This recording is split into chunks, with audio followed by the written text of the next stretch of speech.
Welcome, race fans, once again to beautiful Laughlin, Nevada. We're about 90 minutes south of Sin City, Las Vegas, Nevada. But here, it's all about rolling the dice and pressing your luck out on that track. 7 miles of unforgiving, brutal race course, and it will settle a lot of points battles here at our final round of the Rocky Mountain ATV MC NGPC series, presented by FMF, with this live stream presented to you by Honda. Hello, everybody. My name is Racing Jack Rapella. Pleased to be joined with the man himself from Dirt Bike Magazine, our resident expert, Mr. Mark Tilley. First, Mark, I would be remiss if I don't ask you, how you feeling? Are you okay? Because normally we see you win everything, but this rough course even got you yesterday. Yeah, like you were saying, it's unforgiving. It definitely is unforgiving. I made a little misjudgment error going into the first turn yesterday in the 30 class, and didn't want to take my buddy Nick Nays out, and so I kind of hit the brakes and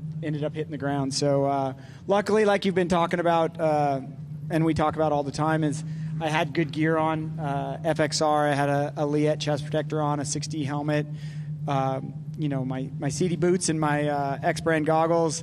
And, man, I hit the ground harder than I've hit the ground in a long time. And I'm thankful to be walking around, maybe a little bit gingerly, but walking around and being able to be back here and see this. I was actually staying at that hotel right behind it. I think that's the Tropicana.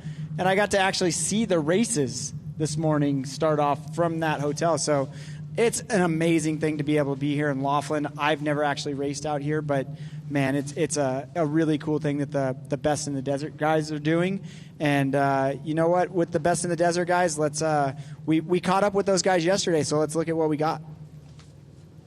One thing I have learned is successful racing is all about synergy. It's all about teamwork, and I'm so excited because for the first time ever, two of my favorite series have joined forces. I'm talking about NGPC and the fine folks that you see here, Best in the Desert. This is so awesome. Daryl Folks joins us. Daryl, congratulations, and if you build it, they will come, because looks like this was a big hit, joining forces. Tell me a little bit about it.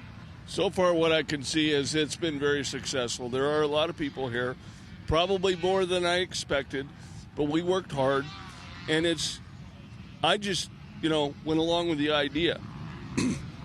It's my staff here. You got 4 of them, 3 of them, besides me, that have worked very, very, very hard to make this a success.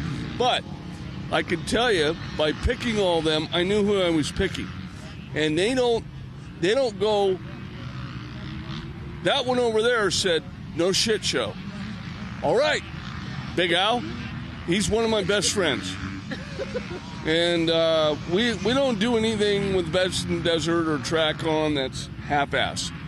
We go full on, we do it right, or we're not going to put our name on it. If we can't do it right, and it's all of them, it really is.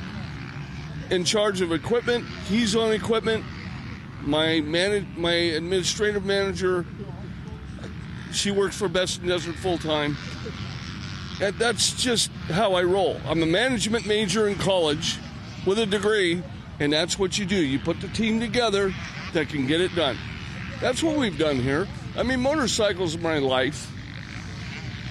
I had a talk with my dad a minute ago. I go, what am I doing? Would you give me an answer tonight? When I go to sleep, I'll wake up, he'll have the answer. He's up there somewhere. But we always do him proud. We always do Best in Desert proud. We do Nevada proud. And we are proud Nevadans. Trust me on that. So I got to thank my staff. I'm just one little piece of about 7. One little piece. I don't like to, I'm modest. I'm not all about pride. But the thing I can be proud about is putting these guys together, because they know exactly what they're doing. And that's what is important to me. Amen, Daryl. Well, thank you so much. For those of you who do not know, he's referencing his legendary father, the late, great Casey Folks, one of the greatest promoters of all time. And Meg, I got to quickly ask you, what has it been like working with NGPC? It's been incredible. It's been actually really cool to work with different promoters. Just a lot recently with Invest in the Desert. I've gotten to work with several different promoters lately. And NGPC has been amazing to work with, amazing communication. It's been great to work with such professional organization who really truly can put on a race. And this was it all came together. So, yeah, we were really excited. Well, thank you for your hard work. And I got a question here for our resident racer, Nolan, because what we want to see is more entries come over to NGPC. I want to see more entries go over to Best in the Desert. You've run both. So what would you say to some of these NGPC racers about Vegas to Reno? I mean, Vegas to Reno is the big dog. If you can't show up and win Vegas to Reno, then are you really an off-road racer? I mean, luckily this year I got to win it with Ty Davis, and I mean, we bring big names to the big race. So Ricky Brabeck, Ty Davis, you get the real deal. What's your number? I'm P1 for next year, so if you guys want to come and get it. How about that, P1? Well, I got to ask Big Al a question. The Folks family, they've been competing here since 1985. Daryl told me earlier. What do you think about the synergy and the teamwork between NGPC and Best in the Desert? This has been fantastic. I want to thank the help I have, the staff.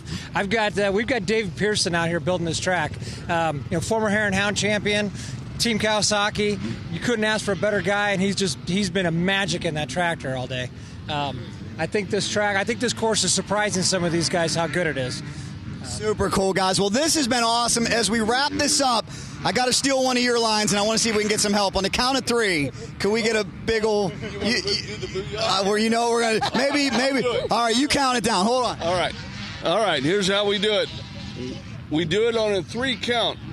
1, 2, 3. Booyah! Booyah indeed. An homage to the late, great Casey Folks, a tremendous promoter who we know is smiling down. Thank you so much, Best in the Desert, for helping us prep this racetrack. We hope it's just the beginning for this partnership between BITD and NGPC. And speaking of this racetrack, let's take a closer look, and I'm so glad Mark Tilley is here with me because, Mark, you can kind of guide us through this crazy rough track.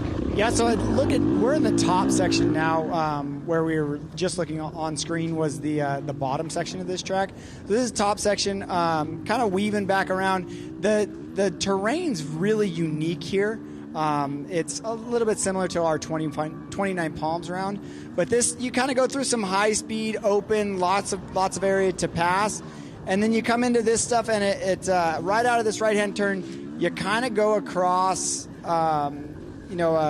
Or not out of that right-hand turn, out of this right-hand turn, you kind of go into almost single-track stuff, and there's no bladed line. You're just kind of going through it and following ribbons, kind of a little bit like National Hare and Hound maybe, and maybe some of the Best in the Desert races as well, but kind of weave your way in and throughout here and kind of picking lines. This is where line selection does come into play, and then you drop out make a right-hand turn out onto, once you get out of this wash section, and it's definitely not going to be this nice for them.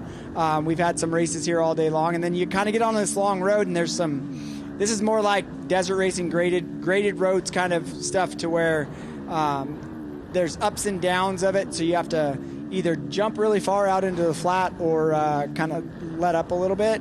And then once you get to the end of this high-speed straight area, you kind of make a right. It's a little bit more off-camber than it looks on film, but you come back into some of the lower sections. Now you're working your way back down towards the strip, the hotels. This is a really, really high-speed section. This is one of the 2 times that I ran out of gearing and I was running stock gearing on my bike, but this is when you're definitely going to want a little bit more gearing. I'm a little bit older and I don't want to go any faster than that. Ooh, did you hear what Mark Tilley just said? Running out of gearing. I mean, tapped out motorcycles. Talking to some of the pros yesterday, they're saying 85, 90 miles an hour they're hitting out there. Unbelievable. It's definitely, like I said, it's similar to 29 Palms, but completely different terrain, not as big as rocks or anything like that, but the speed's there. So I can't wait to be coming back here. Beautiful Laughlin, Nevada. You're taking a look at it right now. Named after Don Laughlin. He has a hotel here. Right now, you're taking a look at the Aquarius, Mark Tilley's favorite hotel, according to his good buddy from Smash Burger. He stays there often. And, guys, I believe, speaking of smashing it, let's smash some call-ups. Are you ready to meet today's pro field? Without further ado, let's meet the superstars of the NGPC series with our AHM Factory Service call-ups. And we begin in our pro women category. Ladies and gentlemen, one of the toughest young ladies out there, an absolute dominator. She is racing today with a banged up wrist, but that's not going to stop her from defending her big number one. She comes from Riverside, California, rider of the Honda CRF 250RX from Monster Energy SLR Honda. Let's hear it for one of the fastest ladies in the world, Michaela Moto KK Nielsen.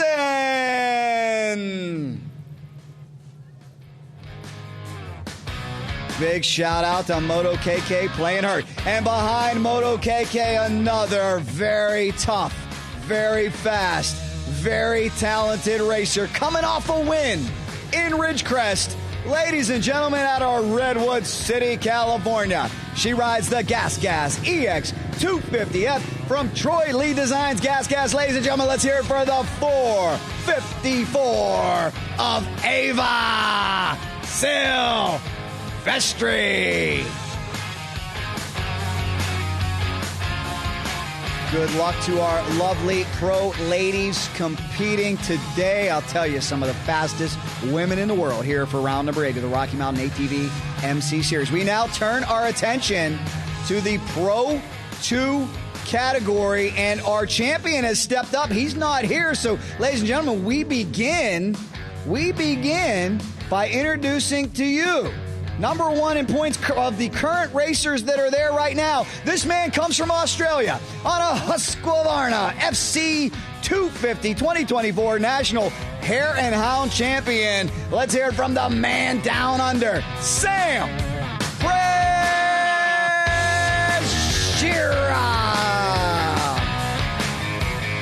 Good day to all of our friends watching in Australia. And this man on a Husqvarna FC250. He comes from Murrieta, California, out of Gainslinger Human Performance. Let's hear for the 39 of Cool Zeller.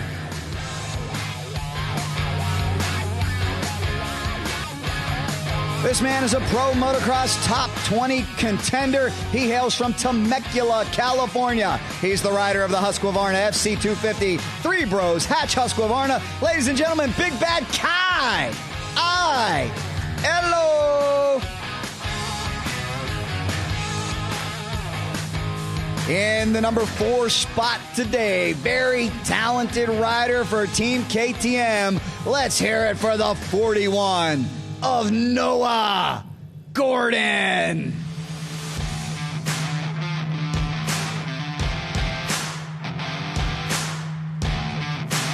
Ooh, I think we got some Jimi Hendrix feedback out there to get us going. Let's hope we can get that taken care of. Thanks for bearing with us, guys. And now we turn our attention to the number 5 spot here today. This man, a true superstar of the sport, comes from Simi Valley, California, rides a Kawasaki KX250X out of Hatch Racing Kawasaki. Ladies and gentlemen, let's hear it for the Cowboy, Colton Eck.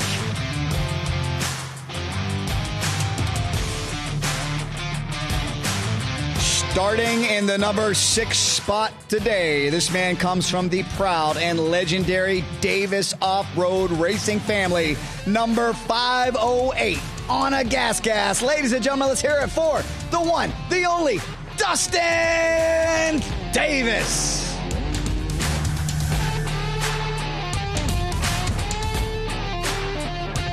And in the number 7 spot today on a 185 gas, let's hear it for the one, the only, the talented Zachary Curling.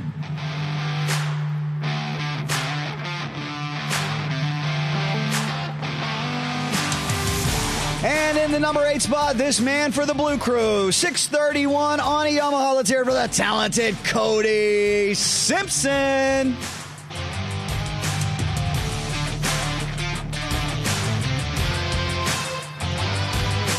In the number 9 spot, this man rides a 159 Blue Crew Yamaha. Let's give a big wide Laughlin welcome to Justin Patton.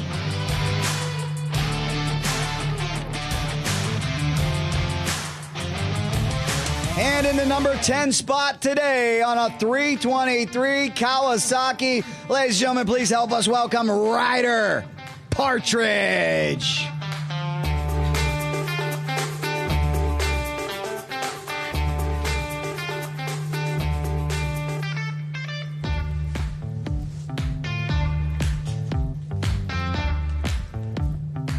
Well, I'll wait till our staff here make sure we're 100% ready to meet the Open Pros. If they need us to hold for a second, like I said, we got a little Jimi Hendrix feedback that we're fighting here, no problem. In just a few seconds, we will introduce you to the top contenders in the Open Pro category. Somebody from NGPC, just give me a thumbs up if we're ready or if you need me to hold. And we will meet the superstars. Again, it is Championship Sunday. Jack Capella, Mark Tilley here with you. We were live earlier on the Racing Jack YouTube channel for amateurs. Now we turn our attention to the NGPC YouTube channel today for the big boys. And right now you're taking a look at our version of the Lawrence brothers. 2 individuals we're going to meet here real soon. All right, ladies and gentlemen, I believe we're ready to go. Are we ready to meet our Open Pros? I think we are ready to meet our Open Pros, and we begin with a man that I like to talk about from time to time because I advocate that he is one of the most talented individuals alive today on 2 wheels. He is your leader in all-time NGPC wins. He is your podium leader when it comes to NGPC. He's an ISD gold medalist, a hare scramble champion, a works champion. Ladies and gentlemen, out of factory, Red Bull KTM from Hollister, California. Please help me welcome the 6-time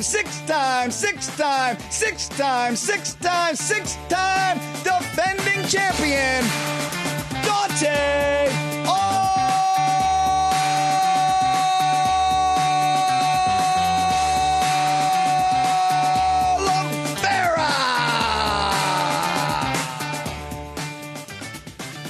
We try to keep it low-key for Dante. He deserves it. Ladies and gentlemen, starting number 2 today out of the very talented Liquid Molly Beta Factory team from Lincoln, California. He's a 2-time Works winner, former AMA Pro, Motocross, Supercross, Superstar. He's on a bike. You can win the Factory Beta, man. Let's hear it for the one, the only, Dare D.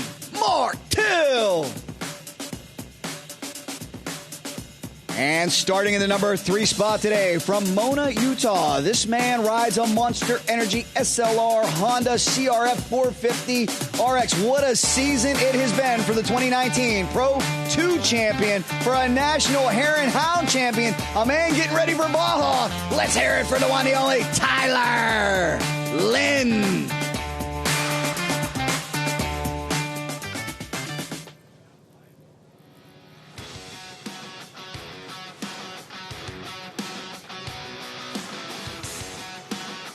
And in the number 5 spot today, this man comes out of California, very talented rider on a Yamaha YZ450 FX. He comes from Purvines Racing, FVC Yamaha. Let's hear it for Justin Heft. Oh, ladies and gentlemen, here comes Mateo. So let's go to Mateo's interview first. This man comes from Hollister, California on a KTM 450 XCF out of factory Red Bull Racing KTM. The one, the only, the super strong, super buff, super tough Mateo Oliveira. Here comes the male model himself, Justin Heft, on his Yamaha, getting ready to go. Gate pick position, also important. So we wanted to make sure we got that just right. And we now turn our attention to number 6 today. This man rides a 504 Kawasaki. Let's hear it for the always talented Ezra Tate.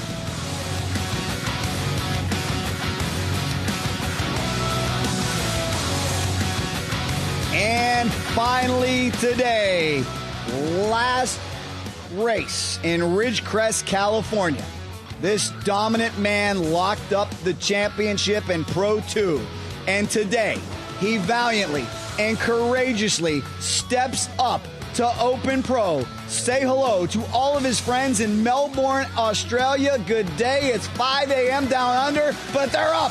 They're cheering for the FMF RPM Red Bull back machine of Mason Simmons. And just like that, Mark Tilley, your field is set. Your rider introductions are complete. And we're set for the final NGPC race of 2025. I got goosebumps. I can't wait. Will Dante's dominance continue? Will Simmons be a factor? Will Dare DeMartille step up and get the win for Beta? Who knows? Yeah, you know what? It's really hard to tell because on terrain like this, Tyler Lynn goes really fast, and we don't know what Mason's going to do. So lots of stuff out there, but it looks like we're ready for the national anthem, so we're going to go radio quiet.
Amen. Let's go racing as we honor this wonderful country that allows us freedoms to enjoy what we love. And today, that is high performance motorcycles. As we get set, we welcome you once again to Laughlin, Nevada. Jack Corpella and Mark Tilley here with you. Look at the riding talent that has assembled. Let's take a look at our starting lineup. Some big time names competing for the win here at the last race of the year. Yeah, and the big class is getting very, very interesting because, like I said, Tyler Lynn goes really fast in terrain like this.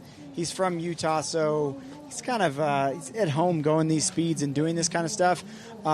Justin Heff, hear that he might be back with us next year and racing more of these races.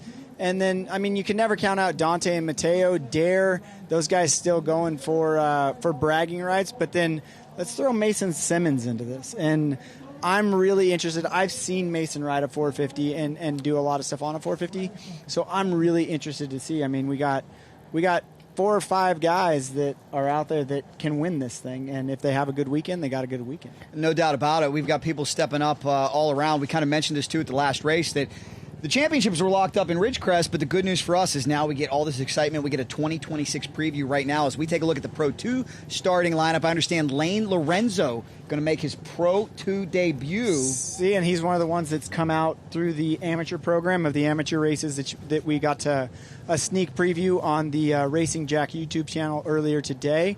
So and Lane's going to be right in there. I mean, but man, look how many racers have a shot at winning in that 250 class now, because man, it's wide open now that Mason's out of the way and there's not that dominating winner. You got Kai in there that's won before. You got Sam that's right there breaking down the door, and you got Cole Zeller and all that stuff going on. it's a great thing to see. So we're really happy to see what they're going to do. Yeah, we'll take a look right now at your 25-plus starting lineup as well. Nick Garvin in there. He's going to try to compete with Trevor Hunter. Garvin was nice enough to step in with us on that broadcast that Mark Tilley was talking about moments ago that you can see on the Racing Jack YouTube channel. That's from earlier with our amateurs. And Nick said he's ready to go, but he was up here studying and learning, and he couldn't believe how rough this track was getting. Talking to all the pros yesterday, that was the consensus, that we can't believe how fast this is. We can't believe how rough this is. Mm-hmm. Yeah, and I mean, even so, the riders that we're looking at on screen right now are a lot of those riders that have moved up and have come out of the right before the pro class. So I know I saw the Kodiak Lehman in there, and my buddy, all those guys that are in there. I got a couple test riders in there with Harlem Nelson and Kodiak Lehman. So it's nice to see what these guys can do on this, and it's a great change because nobody has an advantage because this is the first time for everybody coming here. I'm so excited, Mark. And before we go green on this one, we had the opportunity earlier today to talk to the man making the big step up, Mason Simmons. Let's take you to that. When championships are locked up before the final race, sometimes we lose a little bit of intrigue, but I'll tell you where we gain that excitement back, and that's when a racer decides to step up. That's what Mason Simmons has done. Locked up the 250 championship. Take a look. Not the 1, but the 118. This is the 450. Welcome to the 450s, Mason. You've been dominant in the 250s. How you feeling about this? Yeah, feeling good. So far been a great year. Yeah, wrapped up 250 championship, and it's time to go 450 race, and I'm excited for it. Definitely new challenges, new racing, new people, different class. Obviously, it's just it's a lot of new things for me. Been running the 450 quite often, so feel good on the bike. But when we go racing, you never know once you go racing. So that's why I'm here. That's why I'm doing this last round of the 450 to prepare me for next year. And I can't wait. What's the most difficult part of that transition? Most difficult part of that adjustment going from 250 to 450? Bike-wise, just obviously it's just got more power. It's a little bit more to handle, especially here. It's fast. It is really fast out here. So we're hanging on, but just transition where I'm racing. I don't want to say more experienced people, but I'm racing guys like Dante and Dare. They've been doing this for a long time. They're well experienced. They race hard, and just learning how they race and adapt to it as quick as possible. And whilst doing that, whilst racing a bigger bike and hanging on for it. So it's all exciting stuff, and I can't wait to get into it. Excellent. Well, we wish you the best. And I'm telling you, Mark Tilley and I have been watching him climb up when it comes to overall finishes. And he did that on a 250. We'll see what he can do this weekend on a 450. Yes, indeed. There is the 118 right there, sandwiched in between Mateo Oliveira and Justin Heff. He knows he's going to have to earn this whole shot. Let's talk about the whole shot, too. For those of you unfamiliar with this series, remember, it'll be a dead engine start, no starting gate here. They will have to shut it off in one smooth motion. They will start their bikes, and they will take off. Mark Tilley, as I mentioned, we rarely see you have any trouble at all. You had trouble yesterday on the start. What advice would you give these racers about the start? The biggest thing is it's hard to realize that you're actually going downhill, and it looks flat right there right now, but you're actually going downhill. And I made the misjudgment yesterday of going downhill a little bit too fast and kind of going up in a high line, because you'll see when these guys go into the first turn, there's a high line and a low line. I got a bad jump, went up and around the high line, and those lines come together in the first turn, or in the second turn, I guess. So it makes it to where it's a little bit difficult to kind of judge speed because you are going downhill. So these guys are professionals. They know what they're doing. I could take notes from them. So it's definitely right now you're going to hear those bikes go silent here. That flag's going to go up, and then those guys are going to take off. So I'm excited. I mean, there's lots of stuff going on in this class. Final round, and we're all ready to go. I hear that there's maybe some big news coming from the pro circuit camp here a little bit later. So that's kind of good, and just to see the sport growing and everybody kind of coming out to these and just showing support. So yes, again, it was cool to get the Skags Racing to get the amateurs kind of showcased on the Racing Jack YouTube channel, and we're just making this thing bigger and better. I appreciate it, Mark. Thanks so much. We do appreciate all of our great sponsors. Also, guys, get those smartphones out and have them ready during this broadcast because we're giving away a brand new Beta motorcycle and a gas mountain bike during this broadcast. You're not going to want to miss it. We're getting closer and closer. For the final time in 2025, we've got an NGPC dead engine start on the horizon. Who will get the whole shot? So much talent on the starting line right now. We are off racing into Simmons turn nailed number that. one. Simmons nailed it. Stepped up in a big way. Who is it out front? Mark Tilley. Who's got the whole shot? I believe that's Mason Simmons. No way. He came off the line way fast. Look at Dare. So- Banging bars with heft. Yeah, it looks Is like that- that's Moose off-road gear and that RPM KTM out front. Looks like it looks like our defending champ might be tailing the back end of that. So he didn't get off the line very good. So here's the 250 class. 250 start coming, one smooth motion, fighting the wheel stand out there. A lot of bikes into turn number one. This is where they got to be careful. Visibility already going away. It's dry and dusty. They've tried to water this track, but vision is not at a premium. I can tell you that. Somebody way out in front. Who is it, Mark? That looks like Noah Gordon and then Cole Zeller right behind him. That'll be Colton Ake on the Cowie. And then right next to Sam Pritchard. Sam just made a pass on Colton, so here we go with the very talented women. And this is going to be interesting because Ava's battling with Woolslayer, it looked like. keep an eye on that number one. I know Moto KK not feeling good. She's playing hurt. She deserves gold medal just for being out there, but will Ava be able to take advantage? Yeah, and I know she just won a National Hare and Hound Championship, so again, we always kind of give her a little bit of a hard time because she is hard on herself, but that's why she's winning championships now. So she's out in front. She's off to a good lead. And here comes our next category. I believe this is our 25 plus. This is one Nick Garvin, Trevor Hunter are in. Racing into it. You got to be careful on that first turn. It was right about there that Mark Tilley went down. Yeah, right there. Good, clean racing so far. Making it through these starts. This is our amateur class. Right now, the 211 out way in front. We'll get you guys this data as we continue on. We will have live timing scoring. This is our plus. No, this is our. I think this is our open two-stroke class right here because I see that bright neon helmet of Lowe right there.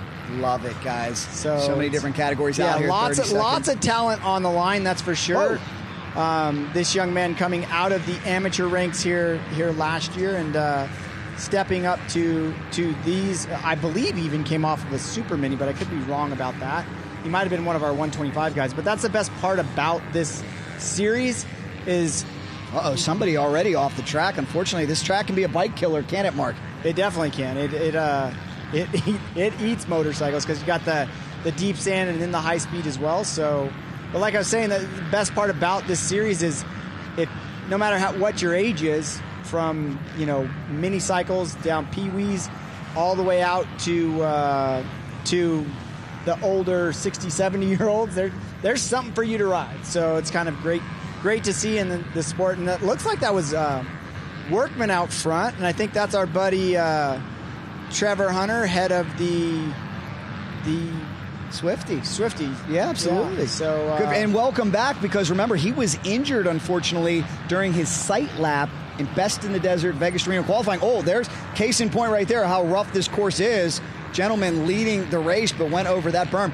Trevor, welcome back. I think he suffered a broken collarbone at Vegas to Reno, but he's back in it, just like Hayden Deegan, unfortunately. Yeah, we saw him just go around Nick Stover on his, and then now we're back out front. This looks like it is Mason Simmons, and how crazy is that? Are you kidding me? I'll tell you right now, his family, who watches every single broadcast in Australia, it's 5 a.m. They're up, maybe having some coffee, maybe having, I don't know, whatever they drink for breakfast over there in Australia, cheering on Mason Simmons. What a statement he's making. Yeah, and I don't see any dust in front of him, so he's definitely, he's out there. And so he just came off like a little ridge section that they put, it's kind of right in the middle of the track, and then he's back down onto, this is one of those higher speed sections after he goes through this little chicane right here. So that's pretty impressive. He's got a lead too. Yes, he does. Mark, I mean, this is obviously a very, very premature question, but could this be the long-awaited challenger we've been asking for the dominance of Dante Oliveira? You know, like I said, I get to see Mason and get to see him practicing and training with Robbie Bell and doing suspension testing with Bob Bell at Precision Concepts, and he puts in the work. Like there is no doubt that he has the speed and the talent to do it. Just if he can put it all together, and he is walking on these guys. That looks like that is that Mateo? Can't see a number right now because he's got roosted so badly, but this gives you an idea of what these riders are contending with vision. Or is that Derek DiMartile? No, that's Mateo. That's Mateo. 831 on his back. 831. Mateo grabbed me and he corrected me too. Hey, remember last week I talked about how he gained 25 pounds, and then I said, it looks more like 15. He said, no, it is 25 legit. So yeah, he's been definitely working to get up onto that podium and get to some of these race wins. So that looks like Dare's. So that's Justin Heff, and then Dante Oliveira, and then Dare kind of dropping down a little bit more. So there's the champ is back. This is unforeseen territory for him. So we got lots going on. All right, things heating up here at the final round of the NGPC Showdown. Stay with us, guys. We're going to step away, but we are going to stay live with this action. Let's thank some of these great sponsors who help us put on this race.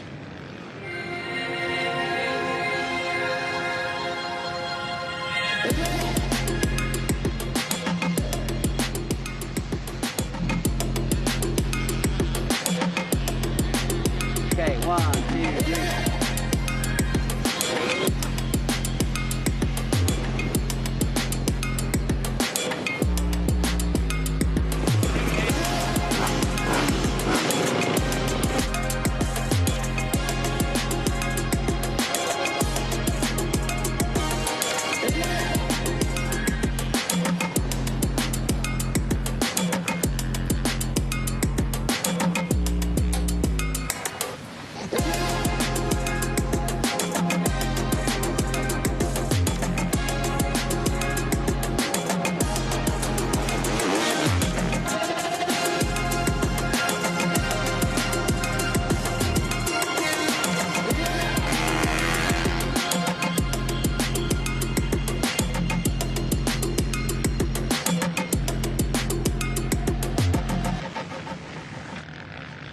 This one, since we got a race going on, we'll keep this one brief.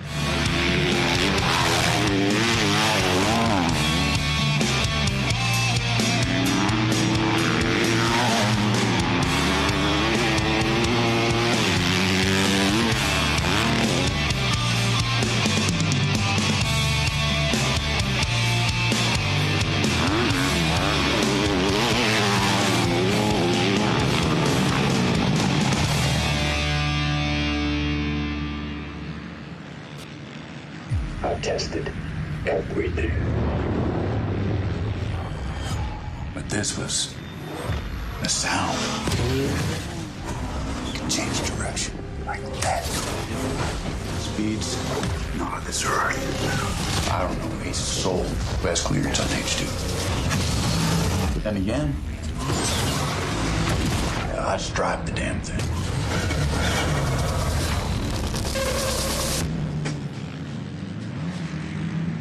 We welcome you back to Laughlin, Nevada, as action continues to heat up, and I want to warn all of you great fans out there, we got a huge announcement we're going to get to here in just a second. It is the final race of 2025, and silly season has begun as we take a look at this rough and rugged, tough course right now. Ladies and gentlemen, Mark Tilley stepping out of the booth for just 1 second. I want to welcome in a couple of my friends. Look at who's next to me. The Pro Circuit boys, Billy Vermer and the legend himself, Mr. Bones Bacon. So good to see you guys. Well, you know what? I really appreciate you guys stepping up here on this broadcast.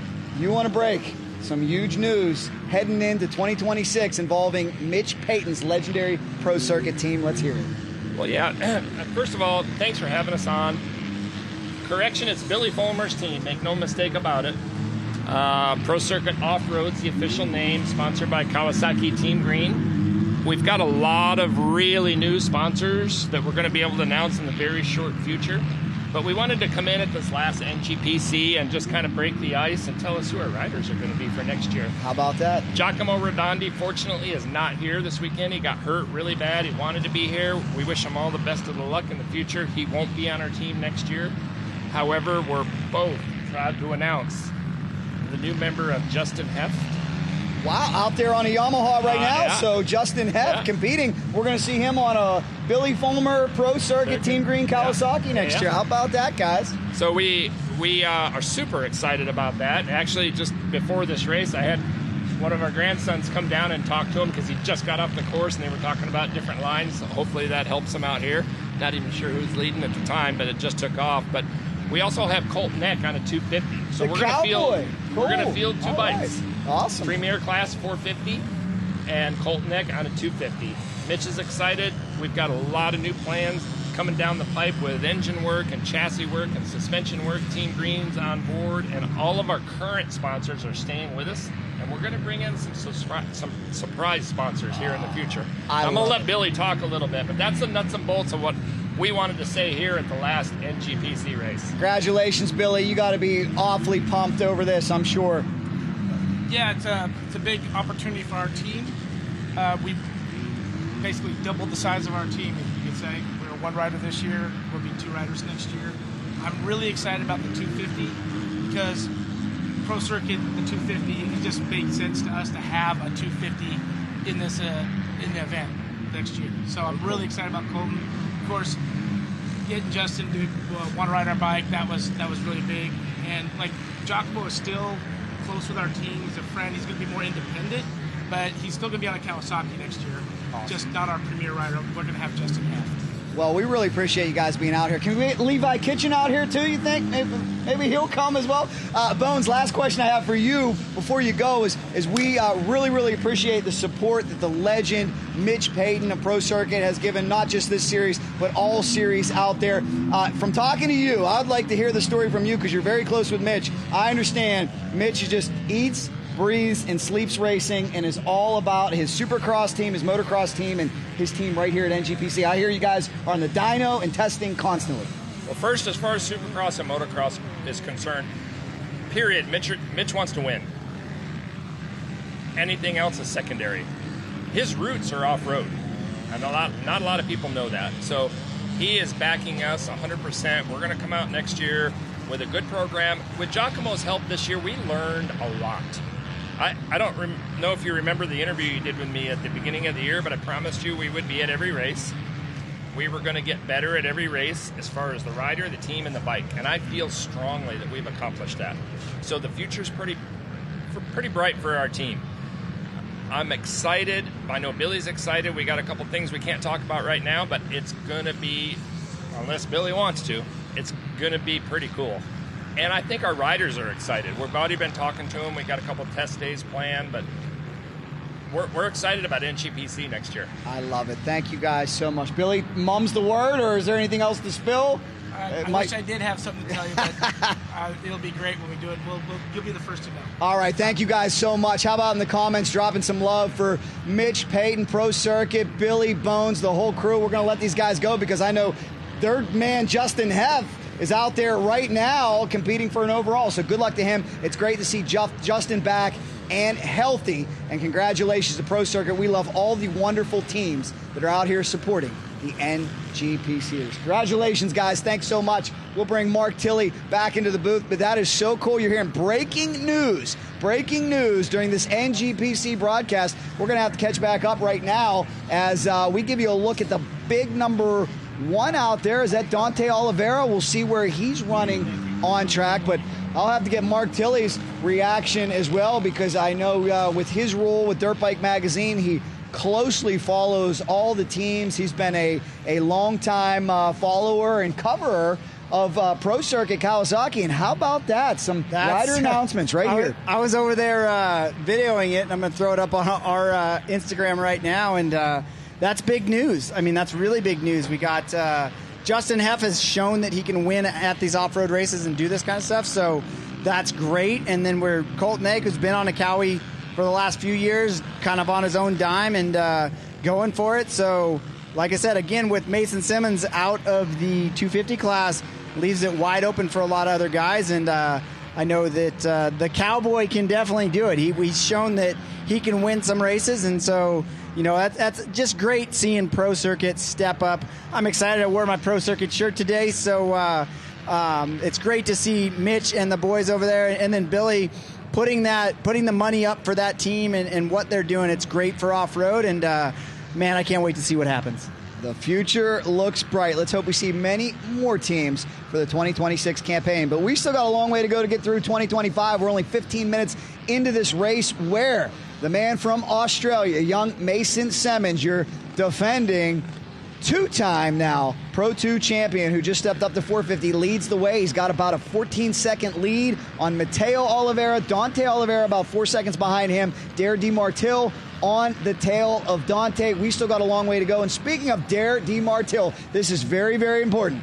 All you fine folks out there, take your smartphones out and scan this code, because one of the greatest motorcycles, the official motorcycle of NGPC, is Beta, and you can enter right now for your chance to win. $5 gets you in this raffle. We're giving away a brand new bike. Mark, I understand you're going to be the one to pull the ticket. Craig volunteered me, but I volunteered you. I don't want to be a part of any potential favoritism. Somebody's coming away with a Beta. Well, yeah, I'm going to make one person happy and a lot of people unhappy. So I hear that there's not a lot of entries that are on that thing. So you got a little bit more time. You got some time to get that motorcycle, and you'll be taking this thing home, and they're sweet motorcycles too. So just similar to what Dare DeMartille is running. Naturally, doesn't have all the factory specs on it and all that stuff, but man, for just signing up, you can win a motorcycle. And really impressed with what Mason Simmons is doing right now, and it looks like there's a battle in the 250 class. So I think we're going to see a lot more close battles in that 258 class today and moving forward into 2026. So if you're a 250 rider and you think you can run with these guys, come on out. That looks like it might be Sam, and looks like a Cowie there too. So if we are watching the 250 class, but if you're a 250 rider, the door's wide open to be able to win in some of these things. Yeah, it's great to get a preview of some of these 2026 battles that we will see. And boy, stick around, guys. If you're just joining us, kick those feet up. Let us know that you're here in the comments, because what's going to happen when Dante Oliveira moves up through that pack? We've never seen a side-by-side Mason Simmons, Dante Oliveira showdown, which we could. I'll tell you this, too, from talking to Mason yesterday. He is one of the most finely conditioned athletes out there. He has a nonstop motor, and he has a figurative gas tank that will go for a long, long time. Yeah, and I think right now we're watching the battle. It looks like Noah Gordon might be out. Yeah, Noah's got a little bit of a gap, but that's Colton Eck, Cole Zeller, and Sam Pritchard just going for second place. So Noah, not one that we've talked about, not maybe living in the shadow a little bit of Mason Simmons, but man, he's throwing it down today. And that's Colton Eck, that's Cowboy, that we just heard word that he will be on the Pro Circuit off-road race team for next year. And then Cole Zeller right on his tail, and I believe that is Sam Pritchard in third. Well, I guess that would be fourth overall right now, but all going for second place. So 250s are stacked with talent, and I am so happy for Eck. I'm a big fan of his. We often talk about one of the nastiest super crashes of all time. He survived it. He bounced back. He's had some bumps and bruises this year. And I wonder, Mark, if Colton, he's got a great squad with his lovely wife and his dad and everybody, but stepping up to a Pro Circuit team, could that be the missing piece for him? Could that help catapult him to the next level when you got a guy like Bones Bacon out there watching your every move, fine-tuning your suspension? Well, and I know that those guys do a lot when it comes to fine-tuning suspension and fine-tuning stuff in general. I know Luke that runs the suspension department now over there. I'm lucky I get to work with a lot of those people. I mean, Camila and the crew on the retail side and the race support side, and all the guys in the back. When you have people like who Pro Circuit has on their off-road race team building bikes, it takes huge pressure off the rider. And talking with some of those riders, I know that when you have a good mechanic and you have good bikes, your confidence goes through the roof. And I know they make really fast KX250 motors and very dependable bikes. So it's so great to see Mitch and then Billy putting a lot of his own money. He's the one that owns this team. It's not solely out of Pro Circuit.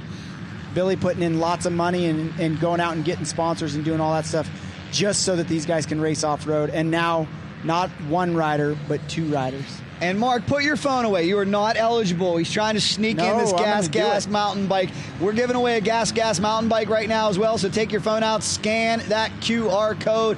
We will be giving out this beautiful EMTB G Trail 1.0. It is giveaway season here in NGPC. Somebody walking away with a beta, somebody walking away with a new e-bike courtesy of Gas, and that is top of the line. So thank you so much. And remember, support those who support your sport. It is the Rocky Mountain ATV MC NGPC Series presented by FMF. We want to thank our live stream sponsor, Honda, Precision Concepts, Ride Engineering. Also, we're going to later on show you a code that will save you 25%. Ride Engineering. So thank you to them, and thank you to Precision Concepts, AHM Factory Services, Seat Concepts, Skaggs Racing. We've said it once, we'll say it a million times. Support those who support your sport. As we continue to watch this great broadcast, L&M Media Services doing a fantastic job. Mason Simmons out of Australia. I'll tell you, that family is wide awake down under watching their baby boy try to make history. Could you imagine if Mason wins his 450 debut? He's got a long way to go, though, as we continue on here from Laughlin, Nevada. I hope everybody has an opportunity to come watch a race here. It is wonderful.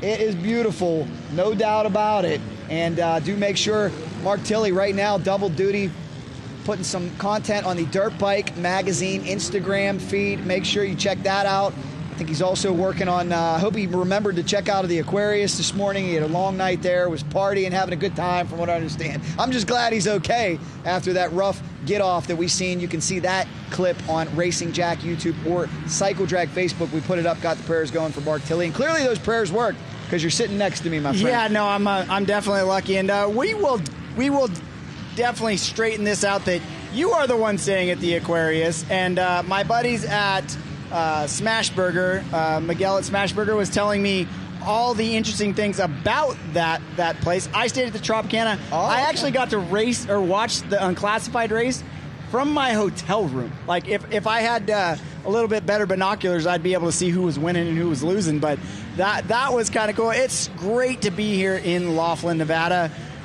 Best in the Desert guys doing an amazing job on the course, and just it's great to see. And Mason answering those skeptics or critics, I don't know which one you'd say, but I would say answering the question right now of how good is he going to be on a 450. Right now, I think the only thing is how long can he last? He's been riding a 250 a lot.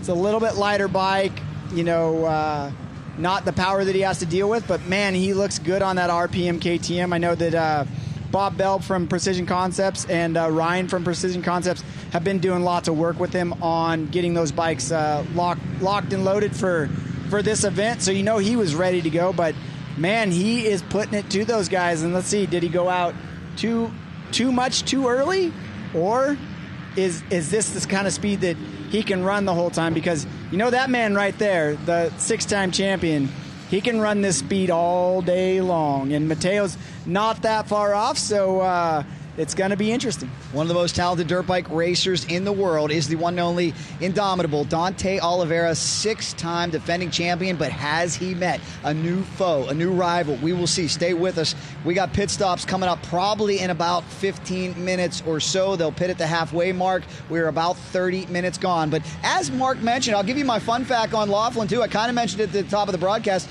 It is named after Don Laughlin, who is the founder of the Riverside Hotel. Fun fact about Don Laughlin, his grandson is actually a trophy truck driver who competes with the Best in the Desert Series. They were here last week. But because of Don Laughlin, this wonderful place on the Colorado River has become a bit of a, close to Vegas destination. And sometimes if you don't want all the hustle and bustle of Vegas, you come down here. It's a little bit more laid back. You can gamble. You can have fun. As Mark mentioned, you can actually from your hotel room, which is super cool. Mark was watching from the Trop. I know the boys watching from the Aquarius are hoping for a come-from-behind victory here today. You never know what you're going to see. It's really cool that they can watch from the various hotel rooms, and we invite you down to Laughlin. I talked about before, Mark, how many times have we been out in the middle of nowhere in the sticks at racetracks because land's so valuable and also noise complaints, but look off in the distance. Yeah, that's my hotel room right there. That's your hotel room. That's definitely really cool. And you know what? It's close enough to the water. You can go down, and if you bring some jet skis out or a boat and dump it in the river right there, Lake Mojave's not too far away. So I'm excited about this track and excited to be able to use this track for years to come. Like you said, sometimes you're out in the middle of nowhere, and it's not as much fun. We came back from the races on Friday night, came back from the practices and dropped by. There's an In-N-Out right there. We had In-N-Out and then went into the hotel. And so it's definitely nice to be here and nice to see what the racing action is going. I'm impressed. I'm definitely impressed with Mason Simmons.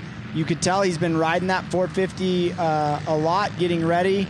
And he's putting it to these guys. Like he's definitely out front, and I hope that he hasn't gone too early, but you know what? It looks like he's looking really strong on that motorcycle. Well, we still got a long way to go, and again, the question du jour is, will it be a come-from-behind victory for Dante Oliveira? He normally leads the way, but now he's got work to do. As we bring him through the Yamaha chute, Mason Simmons continues to lead the way. Ava Silvestri with a commanding lead as well. If she can keep her on two wheels, got to believe with a minute 17 over Moto KK, she's looking real strong. And that is super unfortunate with Moto KK to suffer that injury, because what a banner year for her. I know it was great to see all the attention she got at Fox Raceway in Paula, winning the Pro Motocross WMX, and they put that broadcast on Peacock. So Moto KK star continues to rise and continues to burn bright. Yeah, no, she's crazy fast, and yeah, bummer deal on her injury. But it looks like that is Noah Gordon, who now wheeling all the way through. Now has come out from the shadows of Mason Simmons in the 250 class. This might be a breakout ride for the entire RPM KTM race team. We shall see, guys. But here's my question, too, to Mark, is if you take a good look at this race course right now, they have tried their best to water it and stay after it. But with this desert heat, this desert sunshine, look at all that dust kicking up. How tough is visibility right now as we continue to work our way through this? As I said in an earlier broadcast, pulling a tear off is not going to help you when there's that much dust. Yeah, and you know what? They've done such a great job of getting water down on this course. I mean, the entire Best in the Desert crew is just blown my mind this weekend when it comes to how much effort they're putting into it. And like, there's not a lot of dust coming off the back of his bike. I mean, that's kind of normal stuff. If you really look at how they've done this course, it's only a few seconds of dust, so it's not going to really affect the way that these guys are going to race. They can get up next to each other, like, you know, by the time they go by there, the dust has gone by. So, but man, Mason out front having some. It looks like Mateo's still in second right there. If that's who we're looking at. We'll give you the rundown here. Remember, so they might be going through some lapped riders already. Wow, flying. Well, it is one of our shorter and faster courses, 7 miles from what I've told. And as I mentioned before, some of these racers hitting 90 miles an hour. Mateo looking back. That's rare for the factory Red Bull racer to look back. Could he be feeling some fatigue here today? Yeah, I think it's a little bit too early for them to be feeling any fatigue, but that looks like Colton Egg. The Cowboy. Colton Egg, headed for a pro circuit next year. Is that Colton? Is that somebody's off course right there? We'll get a closer. Let's hope. That looks like Mateo, so maybe Mateo having some issues. Oh, no. Well, I can tell you I was over there last night, and his very talented mechanic did have that bike disassembled, where Bobby Dawson didn't have to do much. Bobby was just shining up Dante Oliveira's bike, but I do know they had the gas tank off of Mateo's bike. Hopefully they're not having some type of problem. We've talked about it, though, time and time again. When it gets this dusty, These machines can be motorcycle killers. Yeah, the dust and the fine sand, everything out here is dust, speed, fine sand, then the bumps and stuff on course can kill motorcycles, and it can take its effect on the racers as well. All right, so we'll see when these individuals come in for pit stops. Like I said, normally it's the halfway mark. As we continue on, is the final round of the Rocky Mountain ATV MC NGPC Series, presented to you by FMF, presented by Honda. Big thank you to our featured sponsors, Precision Concepts. Ride with ultimate confidence and comfort every time. Trust the proven performance of Precision Concepts. We also want to thank Ride Engineering, and you can improve your bike's handling, stability, control, and braking. They are proud to be the official triple clamp of NGPC. Save 25% with code NGPC25 exclamation point. A big thank you goes out to the official motorcycle of NGPC, Beta Motorcycles. Cannot wait. Also, thank you to Gas for the mountain bike, AHM Factory Services, Seek Concepts, Skaggs Racing, Precision Concepts, and everybody else who supports this great sport. We're going to pay some more bills and thank some of those great sponsors. Stay with us, guys. Live racing continues here from Laughlin, Nevada.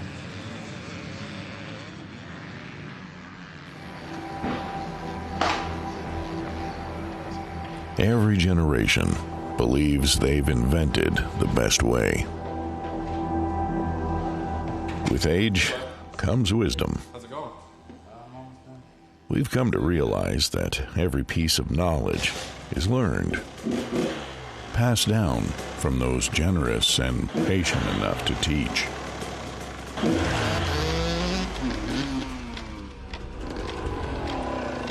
It's bogging off the bottom. Let's take a look. Legacy. It's not about leaving something behind to be remembered by. It's realizing that the future lies within the next generation. Let's call it a night. All right. The nature of true progress is humbly building something bigger than yourself. Rocky Mountain ATV MC. This is our legacy.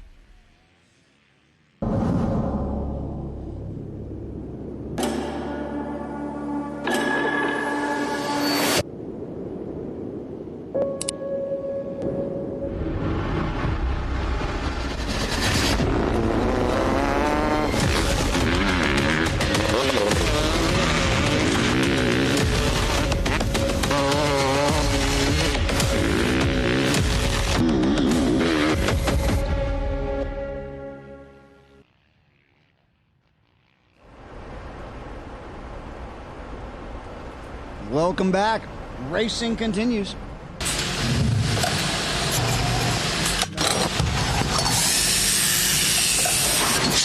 Well, Mark, very interesting what has transpired so far. And Mason Simmons out in front. My question to you, can he hold it?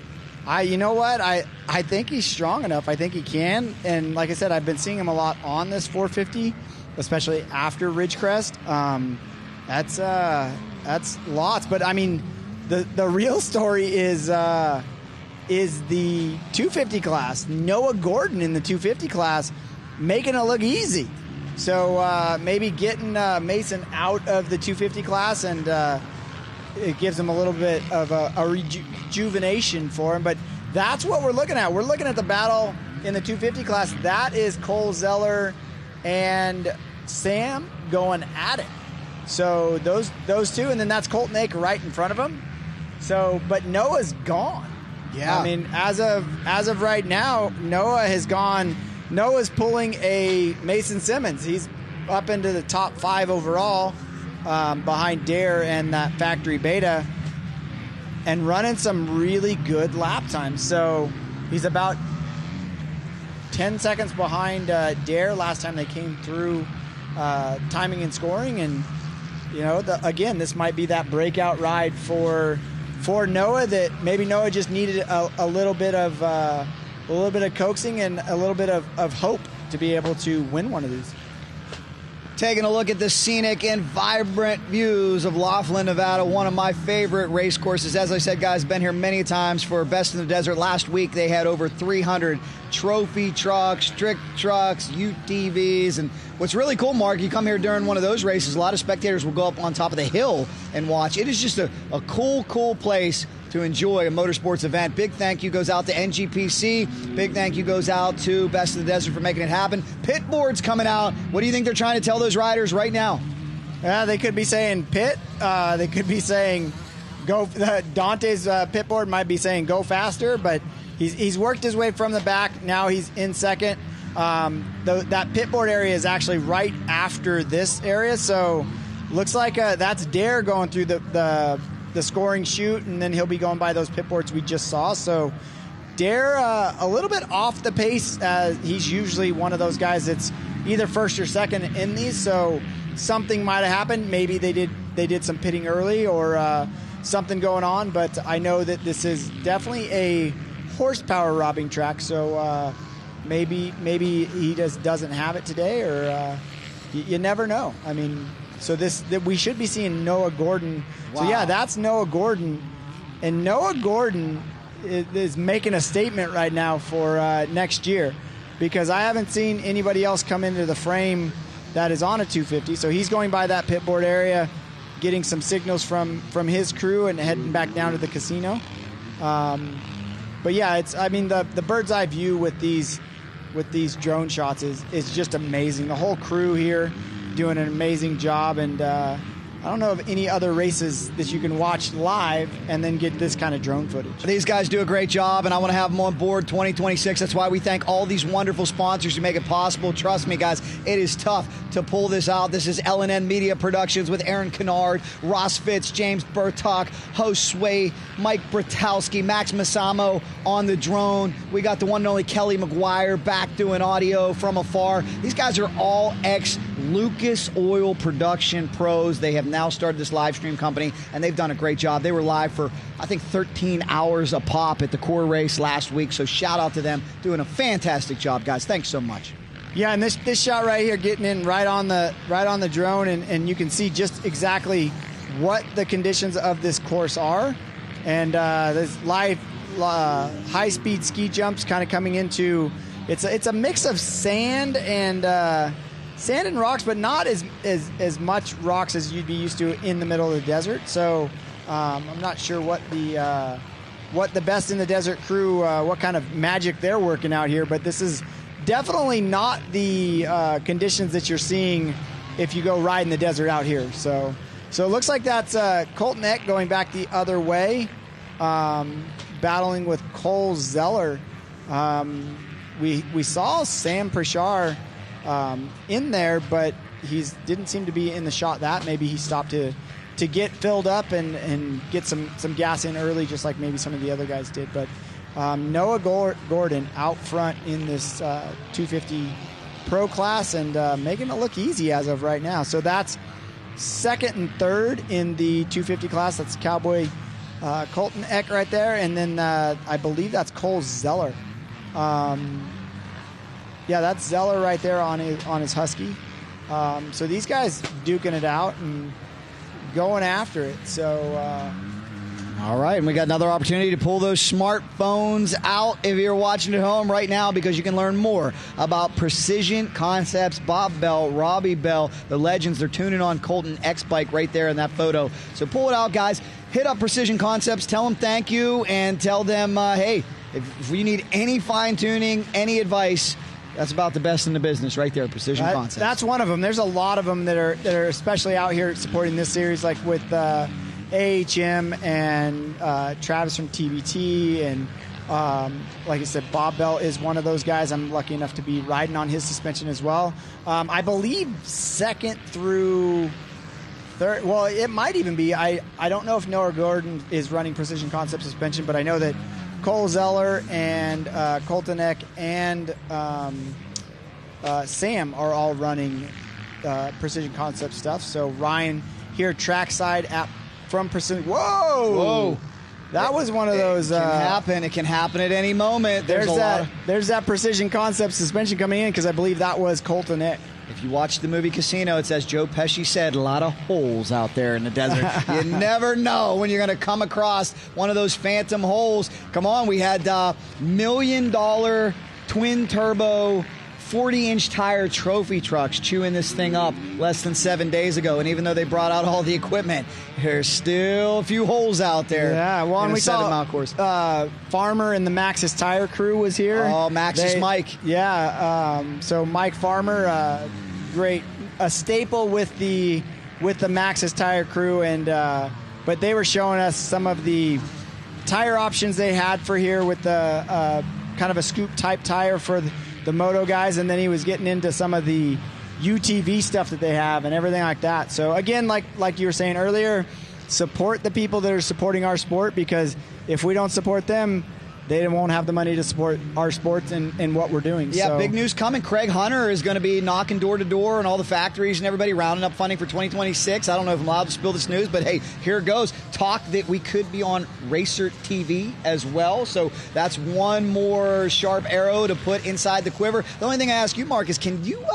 Is Craig Hunter the best guy for us to send in these factories, or should we maybe send his very clean, dapper son, Trevor Hunter? Who's you know what? Or maybe even Mike Garvin. Mike Garvin. Mike Garvin has the juju and those long locks that he has, and maybe he might be able to sweet talk some money out of some people. But it's great. These guys have really, really stepped up and really done a lot for off-road racing in general, and the just West Coast off-road. They brought it to a whole nother level with these live streams, and just on this series, or just on this live stream, we're giving away a lot of products. So you know what, they've done a great job.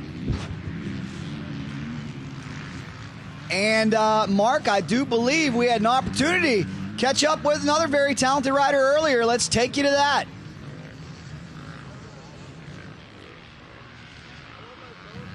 Now, guys, if you know my mantra, I am all about how do we grow this sport? How do we continue on? Well, this is how we grow the sport, because take a look. This is a superstar racer of tomorrow. I'd like to introduce you to Zayden Cantu, who's been doing a great job. 10 years old, and Zayden, anytime you can park 2 motorcycles here near the podium, you're doing a great job. Tell me a little bit about yourself and how you're so successful.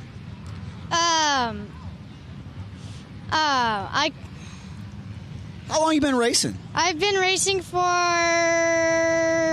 4 years. Excellent, man. Now, what do you think? I see you're out here with your family. You got mom, you got dad. What do you think it is that leads you to the top of the podium? Because right now, you're winning championships left and right. You're beating the competition. What is it? Your training? Is it your background? Is it the support from your family? What is it that is putting you on top of that podium? It's the help from Jesus Christ and my trainer and my parents for taking me here. I love that, man. You're bringing a tear to my eye. A very prophetic young man. Now, Zayden, we always talk about how can we get the next generation involved. Do a lot of your friends race? And for them that, I would say the handful that don't, do you ever try to get them to come to the races with you? Yeah, I try to get some of my friends that play soccer, do baseball to ride, and come race out here, because this is some of the funner stuff that I like to do, and yeah. Well, I appreciate you doing your part. You're definitely doing an excellent job. How would you compare this to other things that you've done? How much fun is it to spend a weekend out here with your parents? It's fun because at big nationals, I have to stay at the trailer here. I could just go play around, and I like how long the lap times are here. It's just, this NGPC is just something different. You're so fast, man. You hold this thing wide open. Do you ever get scared out there? On the 85, yeah. What do you do when you get scared? Hold it wider. Did you hear that? That's good advice for everybody. If you get scared, hold her wide open. Last question for you. Who is your all-time favorite motocross or supercross racer that you want to be like? Eli Tomac. Oh, he's an Eli Tomac fan, so I'm going to sneak one in. Who's your all-time favorite NGPC racer? Dante Oliveira. One more. Who's your all-time favorite NGPC announcer? It's a tough call, but we'll leave it at that. Ladies and gentlemen, Zayden Cantu, remember the name. He is a superstar of tomorrow.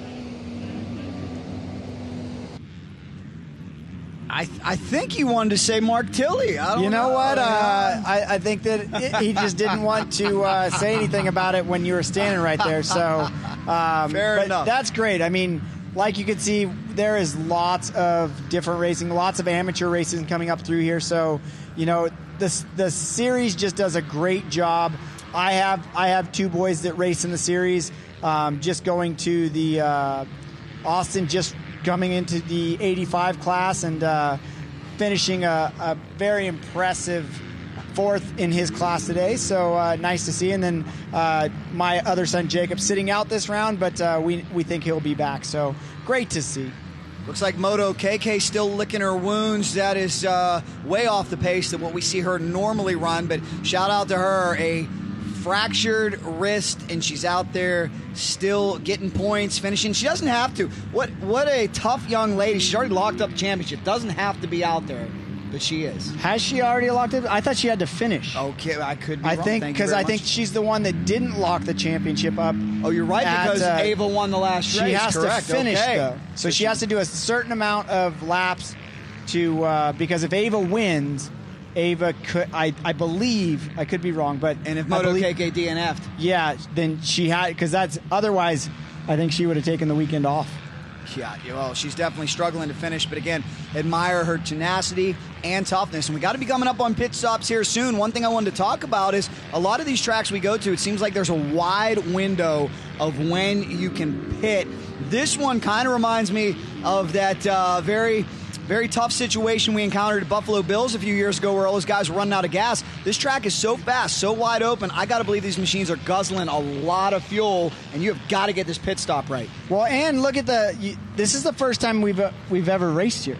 So I would say that 95% of these people, this is the first time that they've ever raced this particular course. And, you know, let alone braking points and acceleration points and all that kind of stuff. You don't know when you're monitoring how much gas you're using or what's going on.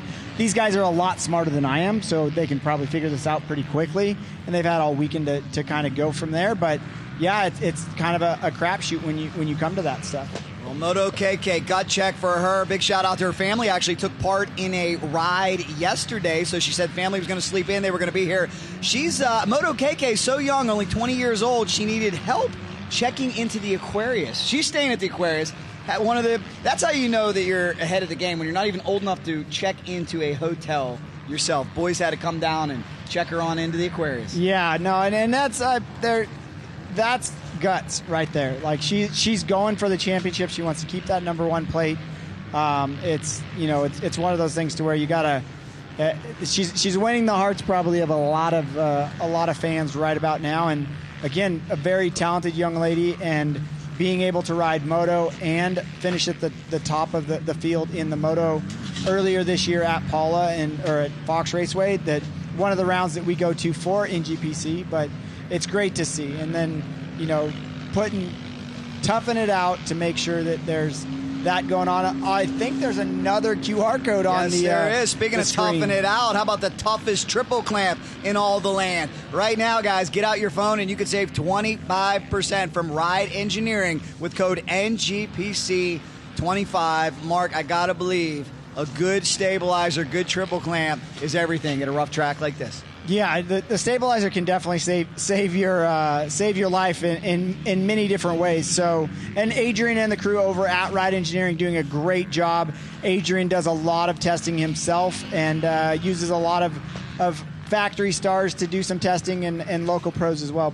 And then they're basically, again, support the people that support you. You got Seat Concepts up in the right-hand corner of our screen, a big supporter of NGPC, big supporter of Dirt Bike Magazine, Max and the crew over there, taking care of us whenever we need stuff. So definitely lots of different options for the Seat Concepts crew. They got adventure bikes, dual sport bikes, moto bikes. They got all kinds of different stuff that you can have going on your bike right there. But yeah, that's some of the high-speed sections that Moto KK is going through right there. And, again, just got a broken wrist. Unbelievable. What a year it's been for her. I watched her crash, too, in Colorado. It was a tough break. Just tells you how tough this sport is, how difficult it is to stay healthy when you push the limits. She won in Paula. A lot of eyes were on her in Colorado. And I forget the young lady she came in contact with on a Kawasaki, another really tough racer from the East Coast, and they both ended up going down. But Moto KK's had her share of bumps and bruises this year, and she just keeps on going forward.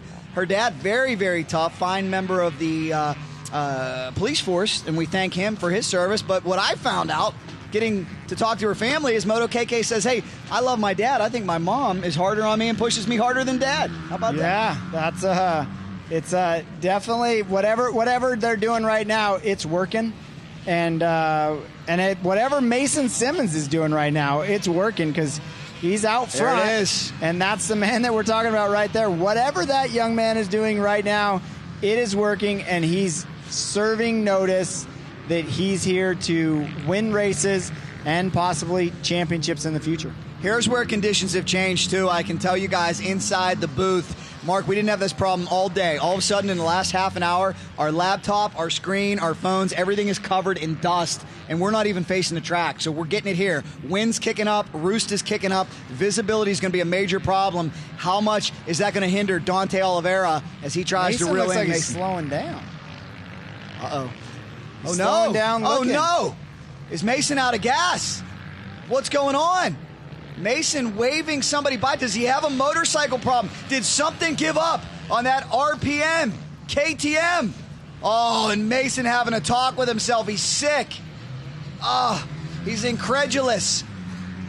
Leading this race in his debut, and an apparent motorcycle problem has stymied the man from Australia as he pounds his fist in frustration. What could it possibly be, Mark? He's looking down at the fuel, and he's looking down at... So I don't know if he's running out of gas, or I don't know if maybe they got gas and got something in there.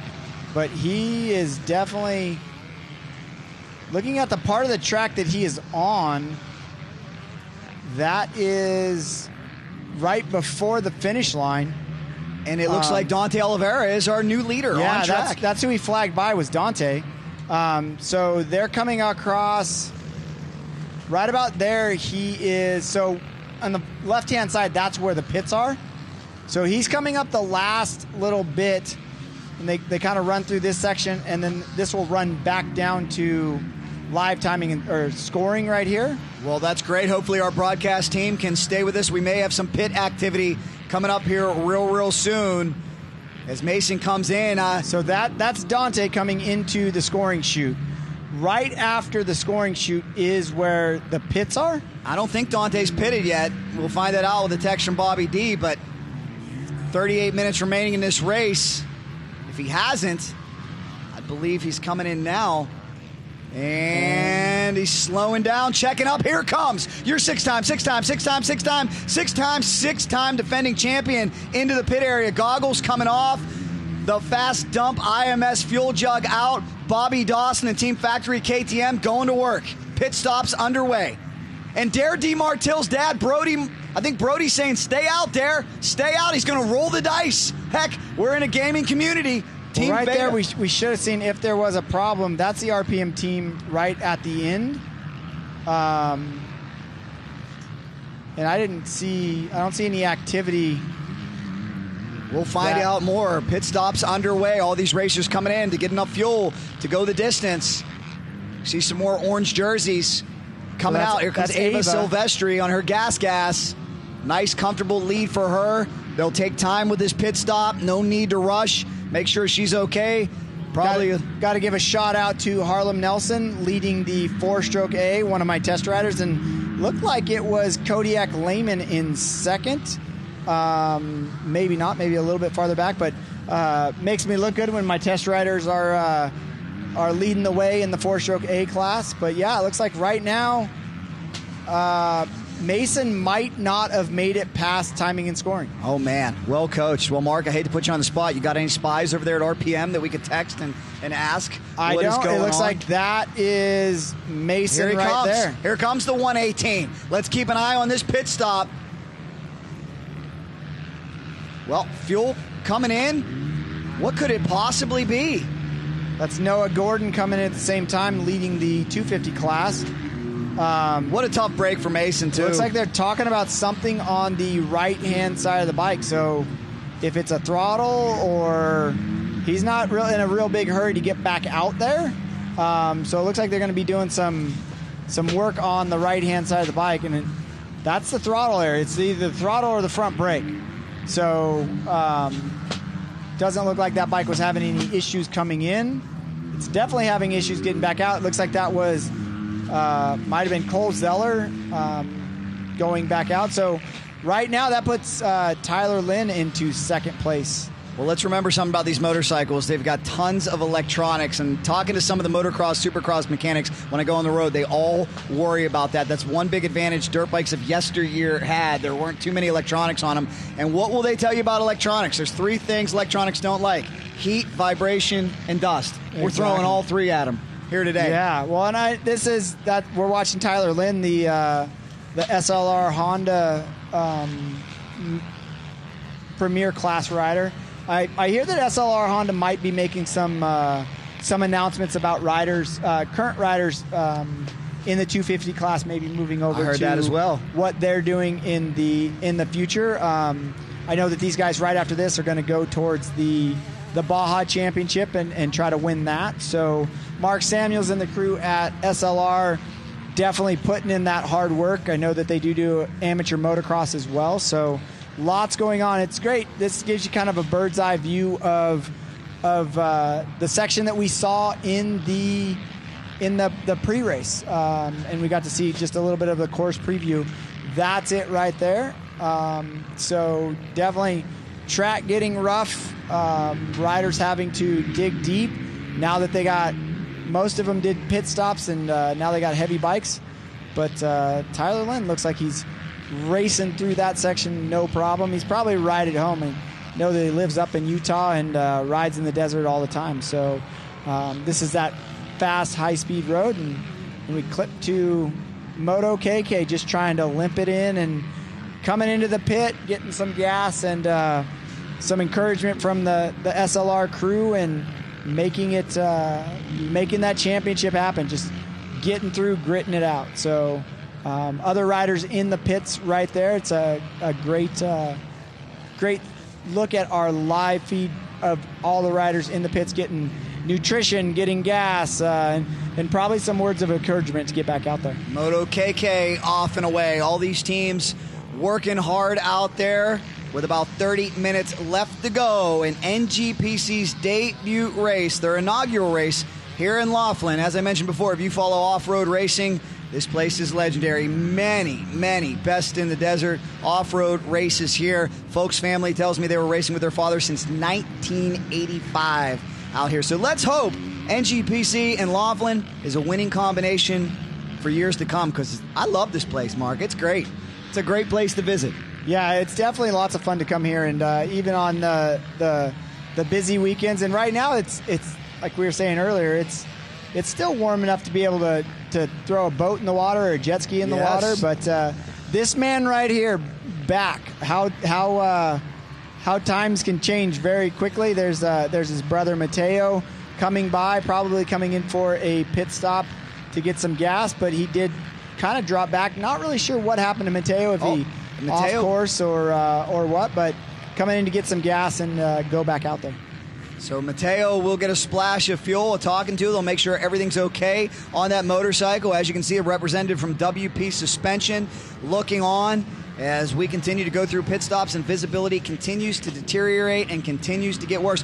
One story that slipped through the cracks about Dante Oliveira, and shame on me, shame on all of us, because we missed it, but he didn't talk about it. He's so humble. Is I walked over and there is a brand new baby under his tent. That was before Ridgecrest, I believe. Congratulations. His lovely wife, Carly, and the baby. And his brother told me that baby was at the races like 10 days old. So yeah. I think they may have a future racer on their hands. They say they're already building the Stasic for him. I could imagine that. I could definitely imagine that. But he's out front. Mason got out to an early lead. And right before the pit stops, had some kind of technical issue and can tell that he wasn't all that happy at the time, but hopefully we'll get a little bit more information on that and find out what actually happened. But I know that on our last pit shot, it didn't show Mason actually in the pit still, so hopefully he got back out there. And don't forget, ladies and gentlemen, we are giving away a Beta motorcycle today. Take your phone out, enter this raffle. $5 gets you in to win, I don't know, about a $10,000 plus Beta motorcycle. I have been on a Beta, I have a Beta, and I can tell you I absolutely love it. So proud of Rodney Smith, Carlin Gardner, who helped develop this motorcycle. What an impact they've had. What a 2025 they have had. And 2026 looks awfully bright. I only challenge them next year to bring that beautiful Beta rig out here to Laughlin. Let's see all the boys, Carlin, Benny Bloss, Mitchell Oldenburg. Let's see them all out here. I'd like to see Rodney Smith out here. Can you pull some strings and get Rodney Smith out here? Rodney does still ride. He's actually our media contact over there, and he's bringing us bikes all the time. We got to ride that new 350 two-stroke. Was a blast to ride, and got to do some. I believe our test rider Pete Murray is on the cover of the magazine right now, riding that 350. But yeah, no, Rodney still rides. He's still an avid trail rider. I don't know if he races anymore, but he's still a rider. It's like Dante going by Nick Stover, who is in the 25-plus class. Let me ask you this, Mark Tilley. Dante Oliveira, he's got a new factory Red Bull teammate coming over, Eli Tomac. Who wins right now in the desert, Eli Tomac versus Dante Oliveira? I'm going with Dante. I'm going with Dante. He's got the know-how and he's got the speed, and I think Eli might break something before the end of a race, but he's definitely Dante's got some good racecraft. I'll pick him all day long. No doubt about it. Dante putting his skills on display. One of the most talented dirt bike racers in the world. Highly decorated GNCC winner. I'd love to see the boys take another shot at GNCC too. I'd love to see, we might have to talk to race team manager Timmy Wigan and crew. I'd love to see Dante enter Vegas to Reno. I think he could do really, really well there. And it was announced yesterday by Daryl Folks, breaking some big news that this year, it's not Vegas to Reno. Reno to Vegas. Yeah, that's cool. Like that's definitely a cool thing. I know back in the day I used to go out to, when I worked for Pete Vetrano for Motorman Distributing, I did outside sales, and I went to the Folks' dealership there in Vegas, and it was always fun to talk with those guys and talk about what they're doing and what's going on. But that looks like the champ coming through, scoring, and that's so there he is going by the pit area. We saw him pit last lap, but so Ava still out front, got a big lead in the women's pro class, and Michaela sitting there in second. But like I said, a lot of different classes on course. Last time we checked in with the 250 class, it was Noah Gordon out front, but Sam was coming up on him, and he was not that far out front. So that's 281. The guy that Dante just passed was Stover. So Stover is leading the plus 25 junior A class. And we got big news down there, because I meant to mention them about 20 minutes ago. Garvin was in second. Hunter was like in fourth. The Swifty man, feeling good, has worked his way up. So congratulations to him as we take a look at the Beta machine. That's a battle with Beta, and I believe that's Noah Gordon coming up on, which you don't see that very often. No. You don't see some of those guys catching Dare. So Dare maybe laboring a little bit, but yeah, you don't see those guys catching a front runner like Dare very often. Well, Dare's been running those half marathons with his girlfriend, and as he told you on the podium at the last race, I think it's like we see Dare get better as the race goes on. He tends to kick it up a notch. His conditioning, he tends to hit that point. They call it a kick in marathon running. You get that kick at the end where you know it's almost over. Well, he just left Noah Gordon just kicked right on by him. Oh, man. He just let Noah Gordon by, so that makes me think. Dare coming back. No, that's not Dare. Noah getting around a lapper, you're right. Yeah, I think there might be something going on with Dare. That's not something we would see in the past, unless unless Noah is just kicking it into high gear here, maybe he's feeling comfortable. This is a statement for Noah, for all those guys in the 250 class for next year. He's stepping up. Noah's always been up there battling for wins and in the top 5, top 3 on the podium, but this is a pretty dominant performance. Yeah, Mark, you got to help me out and tell me more, because I know the name Noah Gordon. I've talked to him a couple times, but for him to have a breakout performance like this, where has he been all year? We haven't talked about him a whole lot in the top 3. Yeah, no, and he kind of. I figured it would be Fred Shearer's show today. Yeah, that's kind of what I thought. And I don't think that Sam is very far behind. I think last time we looked, he was a little bit behind. So it looks like, yeah, I don't know. Noah's been up there. He just hasn't been when you have somebody like Mason Simmons out front. But we're looking at the 4-stroke A class. Fry in first, Nelson in second, Scholes in third, and Lehman in fourth, and Smith rounding out the top 5. Yeah, it's definitely one of those things to where they just give them a little bit of confidence and kind of go from there. But definitely liking seeing Harlem Nelson in second right now. So I got test riders in second and fourth.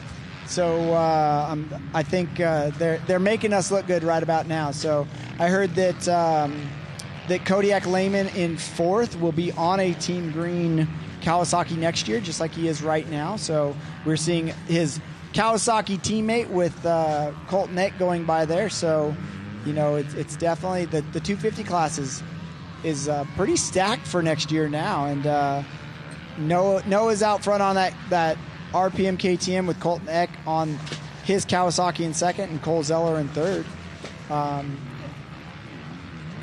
All right, ladies and gentlemen, we'll be back. Stay with us. About 25 minutes remaining in this race. We still got a lot to sort out. Stick around. Round number 8 of the Rocky Mountain ATV MC NGPC Series presented by FMF. Livestream presented by Honda will resume right after this.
Welcome back, everybody, to the season finale of the NGPC race, run in conjunction with Best in the Desert. We've got bike carnage all around. Mark, one important point we want to stress, too, before we make anybody mad. What do we always say? Officially, unofficial. Somebody puts on a Willy display out there. I don't know what's going on. But we're trying to get to the bottom of it. Your laptop is telling you Prats may indeed be in front of Noah Gordon. We're trying to sort that one out. Not sure just yet, but we invite you to stay tuned to ngpc.com and the app, where official results will be available now and throughout the week. Right now, you're taking a look at the 831, talking about bike carnage. According to our live timing and scoring, Mateo a lap down. What happened to the factory Red Bull KTM? Yeah, we didn't see anything on screen. Maybe the same thing that's happening to Mason's bike might be happening to that, and that looks like that might be our buddy Trevor Hunter, that was just kind of limping along right there. But so I think we're going to join back in with, it looks like Moto KK riding her bike going back down, but this looks like coming back up the hill. I think that's Kodiak Lehman. Do we have more bike problems? That was. What is going on? Is it the dust? Is it the rough nature of this course? Why are we seeing so many motorcycles drop out?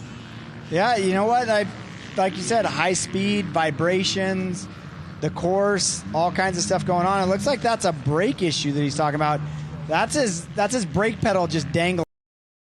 So that's either he broke it off, or that is just the bolt came out. Well, Colton, a very astute racer, they're going to put it up on the stand. You know, at this point in the season, it's not like a championship's on the line for him. No need to risk it. As for this man right here, he locked up his 6th consecutive in Ridgecrest, and it appears to be another Sunday drive for Dante Oliveira. The only bad news is we weren't treated to that Simmons-Oliveira battle, because Mason Simmons, another competitor who had bike problems. I ask you this, though, Mark. I don't know the status of Simmons and RPM KTM. I'd imagine it's pretty darn good, but with the showing Simmons just put on, will other teams take notice and float some offers to Mr. Mason Simmons over the offseason? It's a silly season. It's definitely that time of year. I think he's already signed, sealed, delivered with them for next year, but not 100% sure.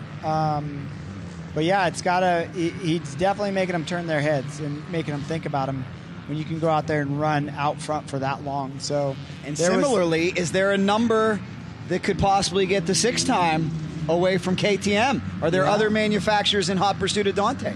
You never know. And that Dante's not that far out in front of Tyler Lynn. Tyler Lynn coming on strong after the pit.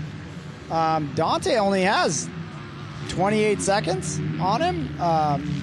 So yeah, it's not that far off, and Tyler definitely does excel in these types of conditions. That's Dante going back down the other way that you see in the upper now right-hand corner of your screen, right by that Skaggs Racing logo, who brought us the amateur guys on the Racing Jack YouTube earlier today. And that was a lot of fun. Maybe something that might happen, but it looks like Tyler Lynn's got the flow. He's coming, and he's coming for the 6-time champ. He's had a great season. I see many, many bright spots on the horizon for this rising superstar. Won Glen Helen this year. Also, a lot of success in desert racing. Often wins in the Baja. Getting ready for the Baja 1000, I understand. Yeah, no, him and the entire SLR team. But so that's Dante in the upper corner. He's gaining on him. Oh, he's got time. 17 minutes remaining in this 90-minute affair from beautiful Laughlin, Nevada. We thank you so much for joining us, and we thank all the great sponsors who have been around all season long. Don't go anywhere, guys. Remember, we're giving away a beta. We're giving away a mountain bike. That'll happen at the end of this broadcast. Jack Rapella from the Racing Jack YouTube channel, and Mark Tilley from Dirt Bike Magazine YouTube along with us as we wrap up what has been a great season. It's been a lot of fun, Mark. Next week, Glen Helen, Big World Vet Nationals. Excited for that one. Yeah, there's going to be a whole different group of racers at that one. So, is your man Brownie healthy yet? No, he's not ready to do that kind of stuff. He is slowly getting healthy, but not ready to do that kind of stuff. But a whole other host of riders that will be available on our sister publication, Motocross Actions YouTube channel. So awesome. We'll be there with the same crew that's bringing you this race. Aaron and his crew will be out there. And Aaron Kennard's done a fantastic job, brother Trey Kennard. And I really want to commend Aaron. Worked so well with Daryl Folks of Best in the Desert. Those guys worked together. They were problem solving. I think there was an issue yesterday where they had to put a cameraman in a certain place. And I'll tell you what, you get Daryl Folks and Aaron Kennard together, it is pure synergy. They just were, I'd like to see them work together many times in the future. Yeah, no, it's definitely great when you're working with professionals. So it's one of those things to where when you're working with professionals, it's great to see what can come about. So just like when we're talking about the teams making things happen. I think Aaron needs to get his brother Trey out here one of these days as well. Hey, speaking of all these great amateurs that we have here, we'd like to highlight some of the unsung heroes. Let's take you to another feature we were able to shoot and shine the light on another very talented racer here in the NGPC series. Well, I would say anytime you can win 5 of these in a row, you are doing your job. It is my pleasure to highlight the one and only Josh Cox of Team Mika Metals. Josh, congratulations. And, you know, we talk about how there's all different ages out here. We've highlighted some of the young kids. You're getting ready to turn 40. How do you stay in the game so long and keep your competitive edge as you approach that 4-0? Well, so I am 40. January 15th, I turned 40 this year. So I'm like I said, next year, January, I'll be 41.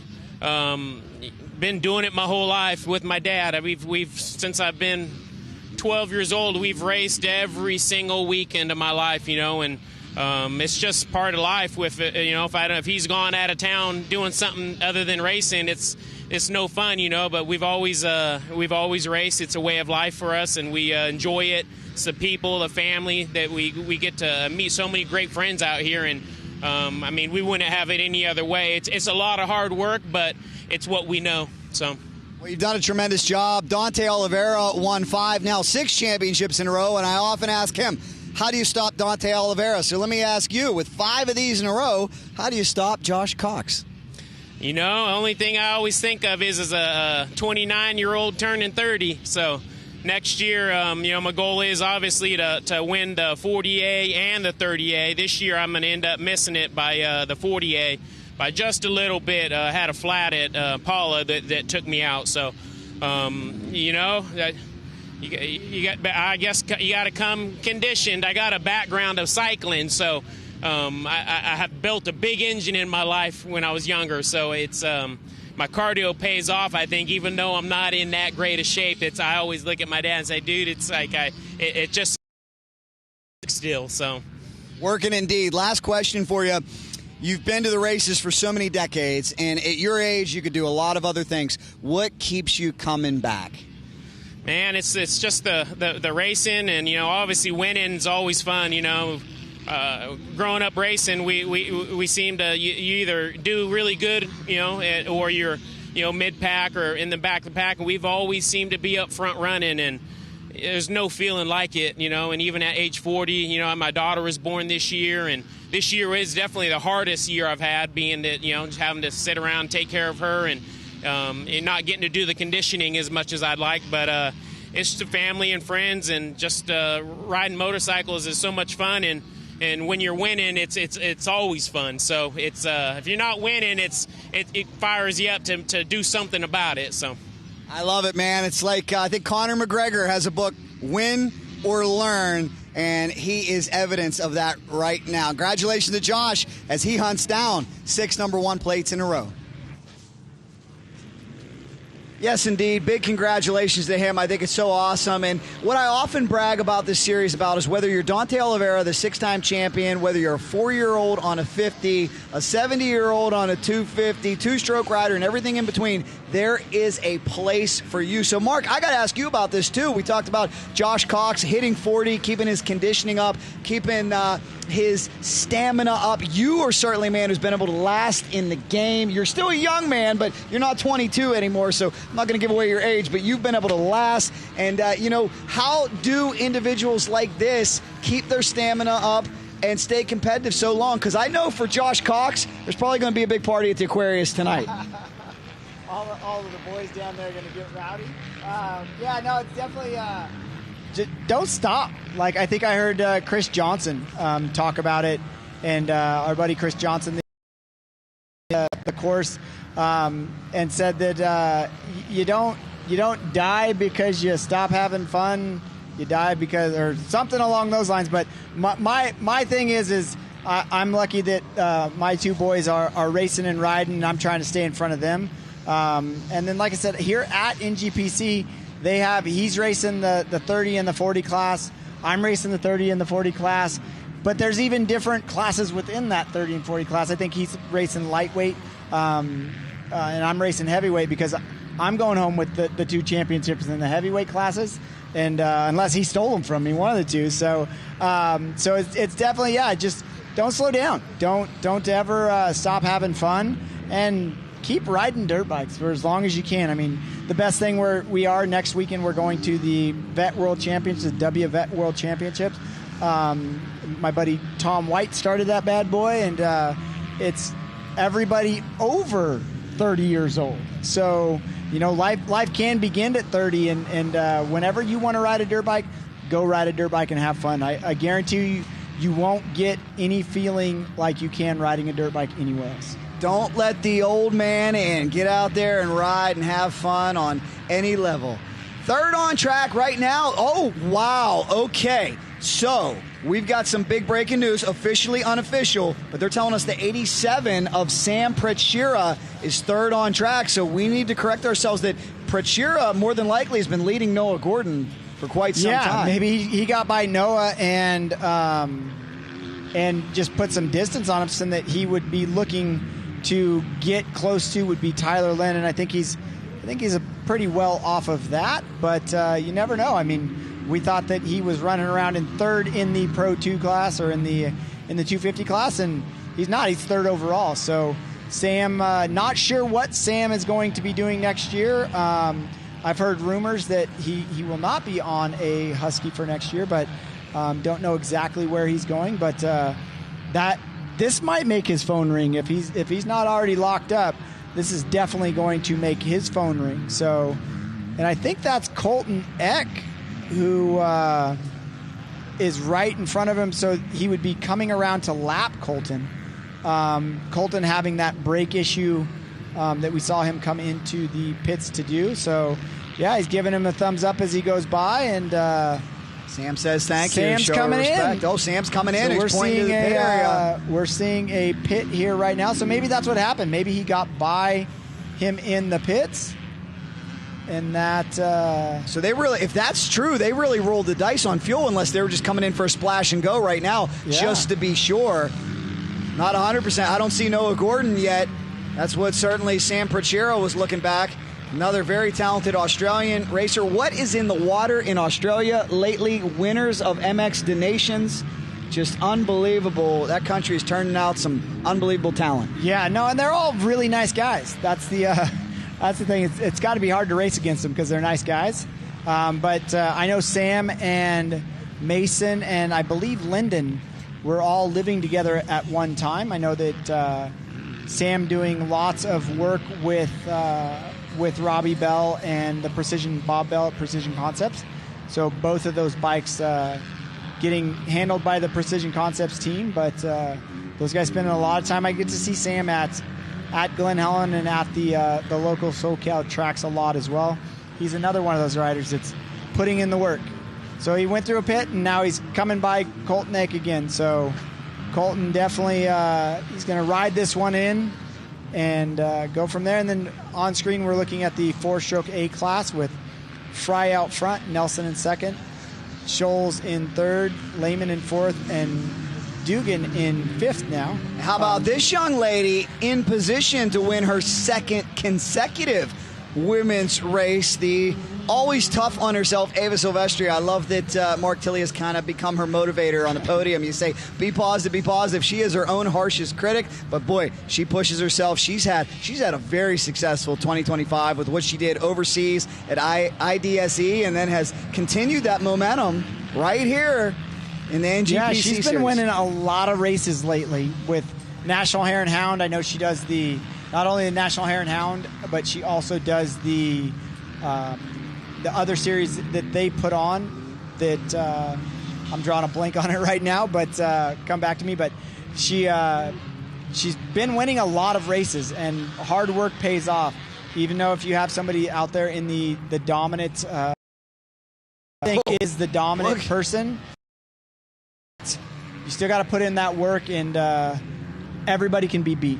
Great visual on that bike. You see the way that suspension's working hard and that motorcycle's dancing around as this course continues to get chopped up and rough. That was the consensus, too, from talking to a lot of our pros yesterday. They just couldn't believe how high speed and how rough this place was. Few pros requesting, they said they'd like to see a couple more turns next year to maybe slow it down a little bit because it's so high speed. What are your thoughts on that, Mark? Yeah, you know what? I only got a limited amount of time on the course, but, man, you wouldn't maybe throw stuff in there that I know that they only had a week to get it together after the Best in the Desert that was here last weekend, and they did a great job. I mean, they did an amazing job with that.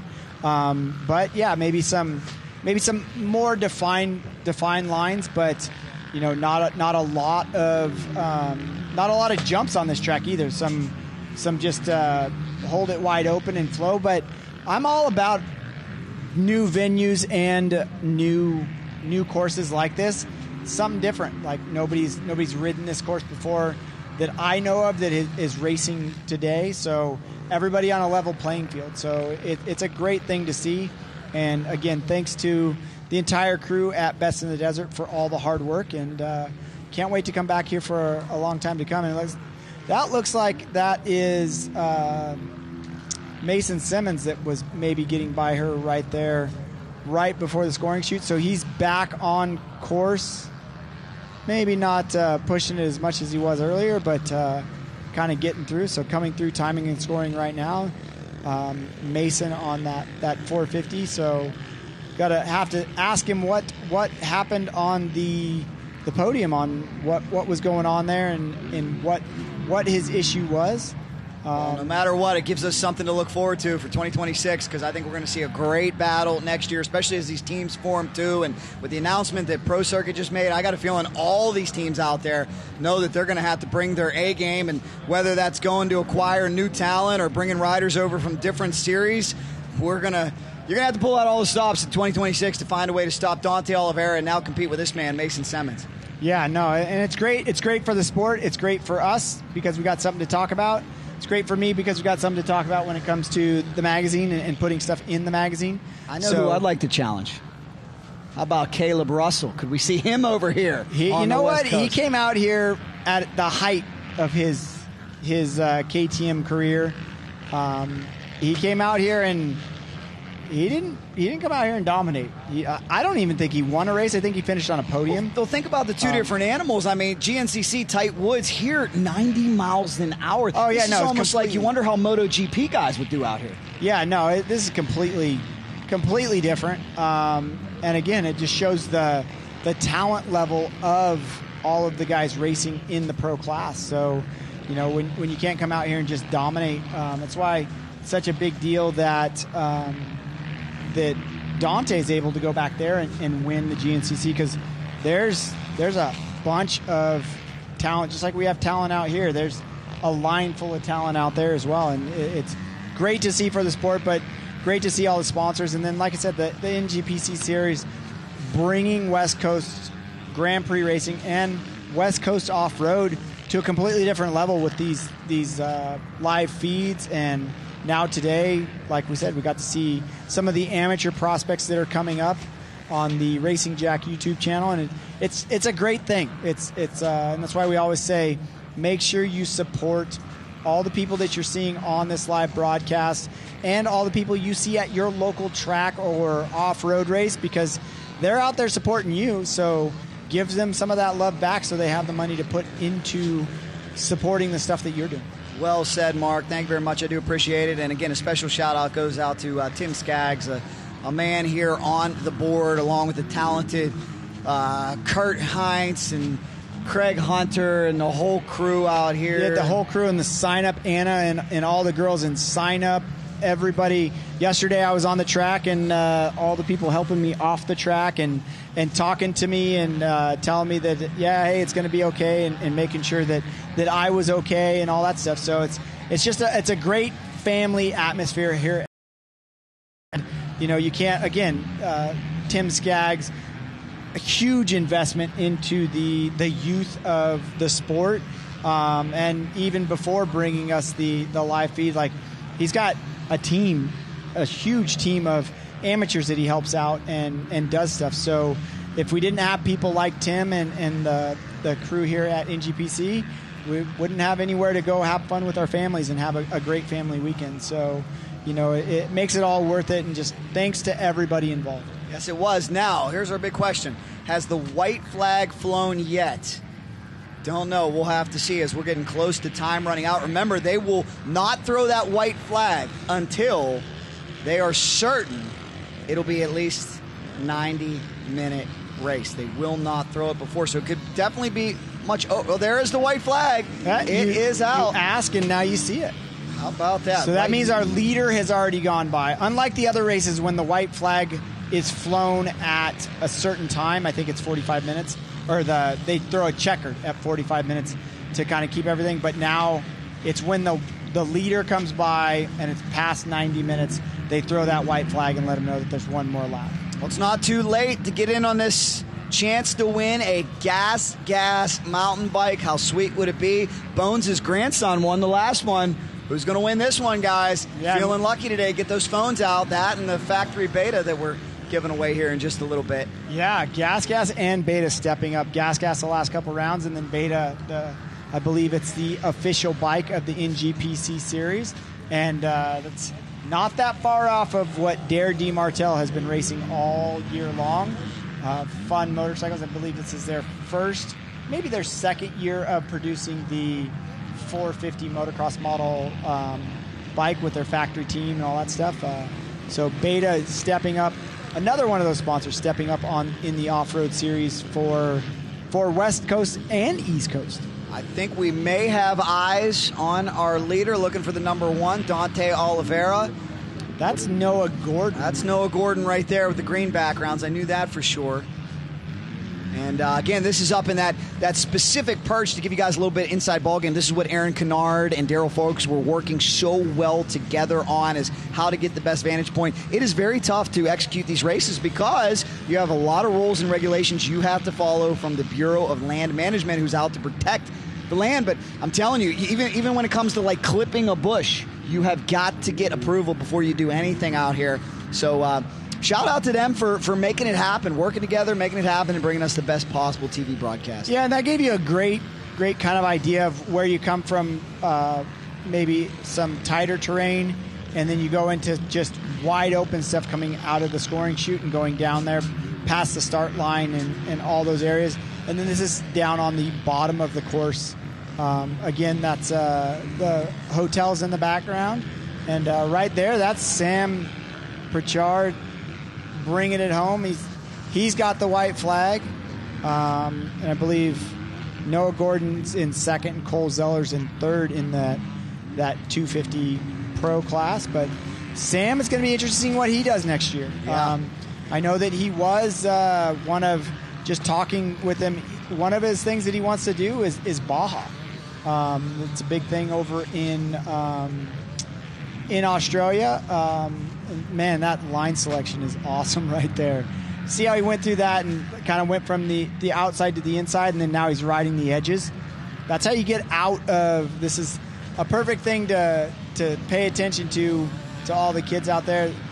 His line selections, he's trying to miss bumps. He's trying to conserve, trying to go through there as smooth as possible. But, and again, another Precision Concepts rider, and I think that you can scan the QR code on the screen for information on maybe a discount on some Precision Concepts suspension work or what. But you can look at it. He's flowing on the edges, and that's, I'm always telling the kids to, hey, ride those edges. That's where you're going to find those clean lines. And a lot of times, a foot outside that main line that all those other guys are hammering in is a flat line, and the second here, a second there, comes up to lots of seconds at the end of a lap. Look at this just incredible drone coverage. It blows my mind what Max Massano can do out there. It's like who needs an airplane anymore, Mark?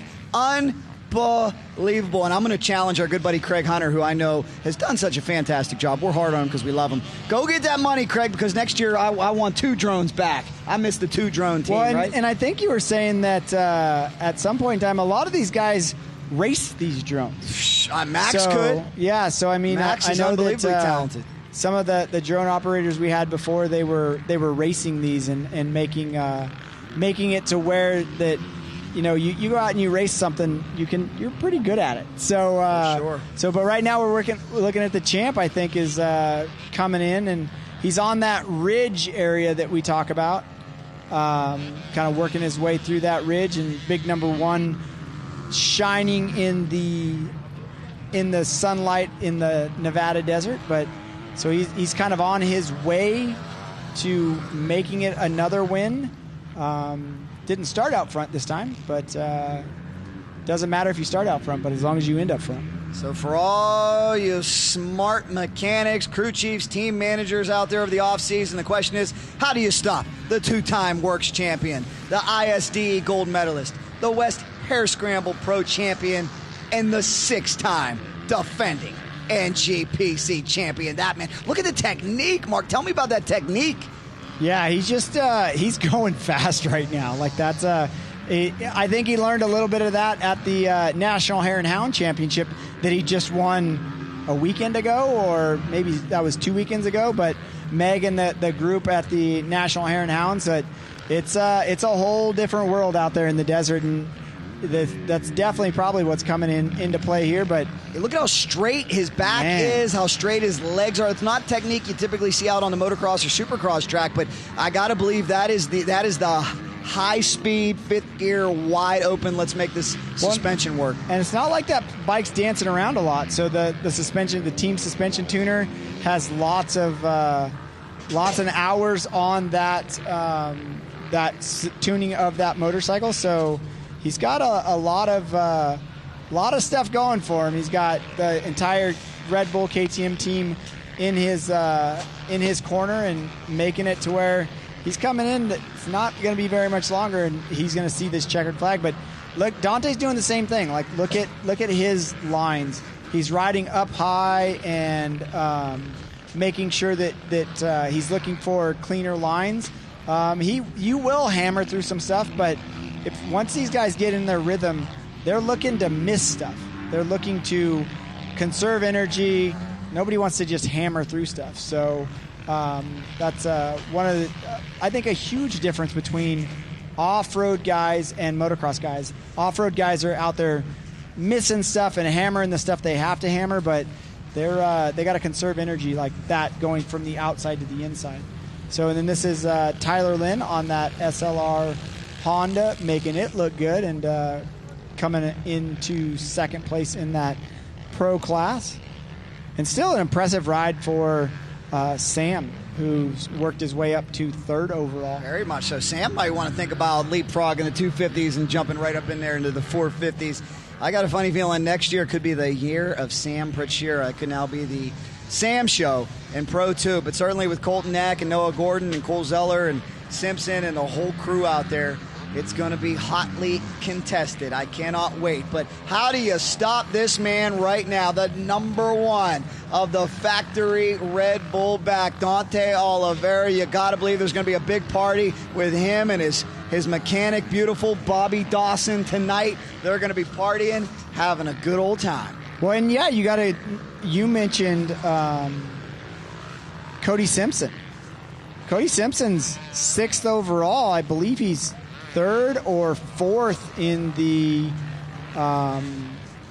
the Pro 2 class. So pretty important. And Mark, I believe we're just a few turns away from bringing this one home as one of the greatest, fastest, most talented dirt bike racers in the world looks to put an exclamation point on what has been an absolutely dominant and impressive 2025. I believe he's won every single race but one here in the NGPC series, and that was when he came off track at Glen Helen earlier in the year. If it wasn't for that bobble, that mistake on top of the hill in San Bernardino, California, this man would have had a perfect Ricky Carmichael-esque season in NGPC. I mean, you put all the stuff together with that and all the different factors that can happen in off-road racing, that's pretty amazing. Because this is the last, I believe, down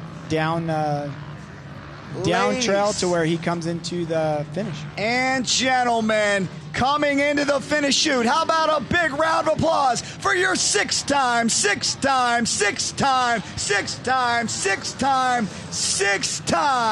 defending NGPC champion, victorious here today, the one, the only, the indomitable, incomparable Dante Oliveira, followed closely by Tyler Lynn. Congratulations.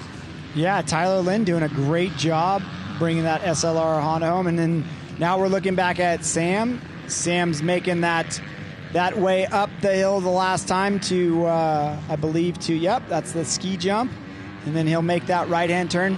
Not that far off of Dante, though. How is that on a 250? That's pretty impressive after 90 minutes of riding.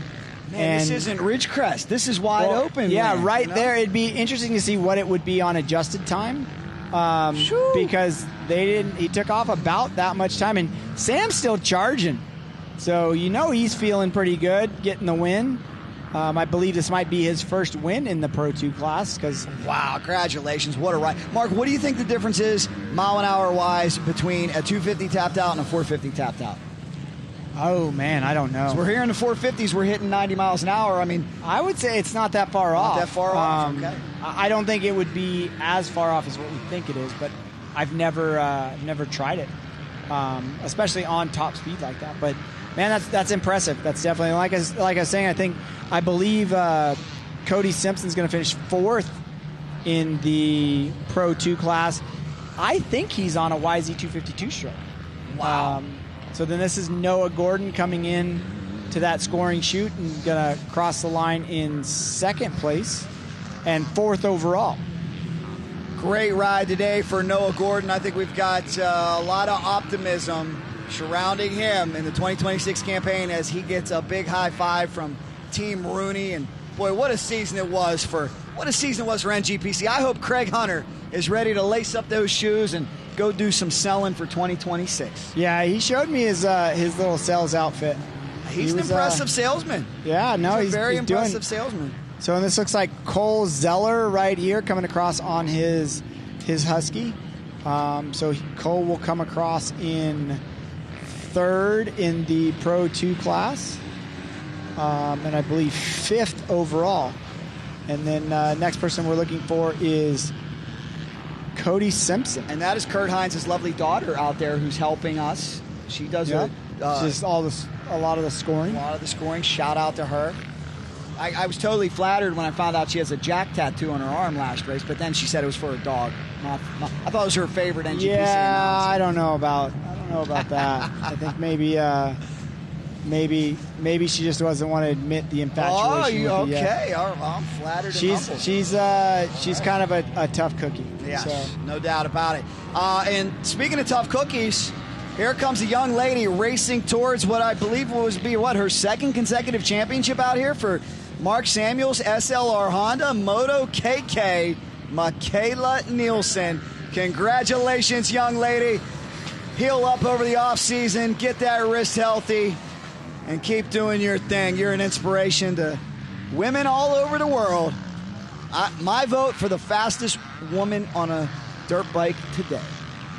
You know, some of the girls that she's racing against in the moto stuff, they've definitely impressed me. Turner is I believe she's the one that is the defending champion again. But yeah, I mean, it's definitely pretty impressive. And coming to a finish now, another great season. We got to give a big tip of the cap to Team Beta as they cheer on their man, Dare DeMartell. Talked to him yesterday, and he is signed, sealed, and delivered. He will be back with Beta in 2026 to hunt down Dante Oliveira and company. Congratulations to him. I think Beta is making a big statement about how competitive that motorcycle is. I think he caught Cody Simpson on the last lap because I just saw a Yamaha two-stroke come across the line right after Dare, so I think he might have finished in front of Cody Simpson. But still an impressive ride for for Cody on that Yamaha two-stroke. It looks like this is Kodiak Lehman coming in with his Fast House-backed Team Green KX250F. So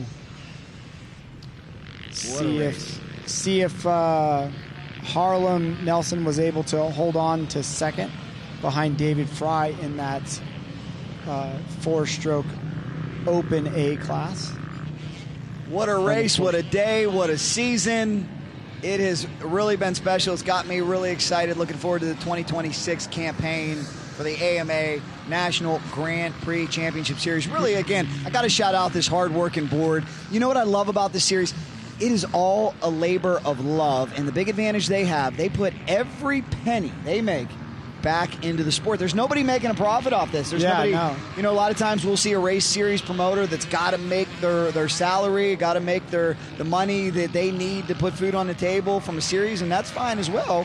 We see a lot of those individuals succeed, but out here, they all have businesses. They all have other careers. It's just about the love of racing and building this series to be as big and bad as it can. Nick Stover just coming through on, I believe he is going to be our plus 25 junior winner. For Trevor Hunter and Nick Garvin. We'll see where they finish. There's Mason Simmons coming in. I believe that's Mr. Yeah, Mason Simmons going by. And so, yeah, looking at the Yamaha finish line, that's Tate coming in, one of the back markers in the pro class. Looks like maybe he had some issues.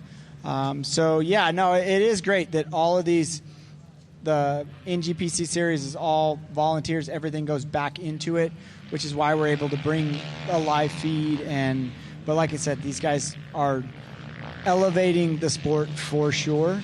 And it's definitely a nice thing to see. This looks like Ava Silvestri coming through on her last lap, coming up to take the second win of the year. Yeah, I believe she's a little bit farther down on the course, but I can't wait to hear what she says. But I have I mean, with you being so banged up, are we going to have a podium? Are we going to hear Podium during this broadcast? I believe the great Chris Johnson. Chris Johnson has stepped in to pick up my slack that I'm now. Does Chris out there. know to intro Ava and tell her, look, you got to be positive. You just won the race. You know what? I've been blessed to be interviewed by Chris for many years now, and he's going to make me look bad because he's way better at that than I am. So he's definitely going to keep it positive as he always does. We're going to see he's actually the track announcer for next weekend on what we're doing. But yeah, Chris, a professional at this, and again, you're about to see how it really is to interview people with Chris throwing down the questions and seeing what they're going on. But Ava crossing the line, getting her second win of the 2025 series. So lots of positivity right there. So got lots of people coming across and still more to finish. Girl power indeed, as we take a look at the Aquarius, where there will be a big party tonight. Mark Tilley, James Burtock, they're all ready to go get down at the Aquarius. We'll be back right after this, guys. Stay with us. This live stream presented by Honda will return. We'll talk to podium finishers in just a little bit.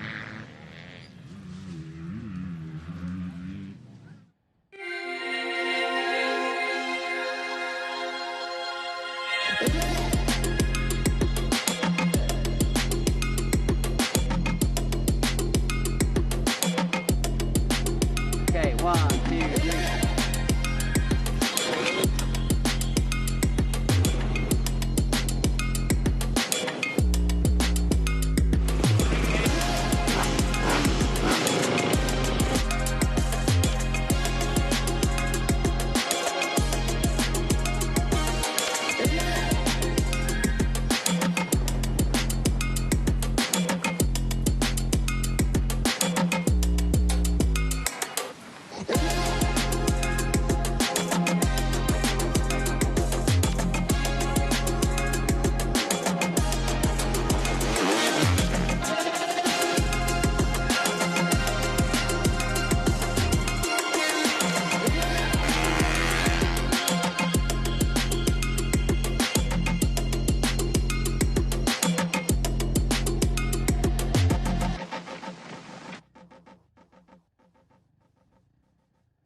I'm Jeremy McGrath, and I trust Maxxis tires.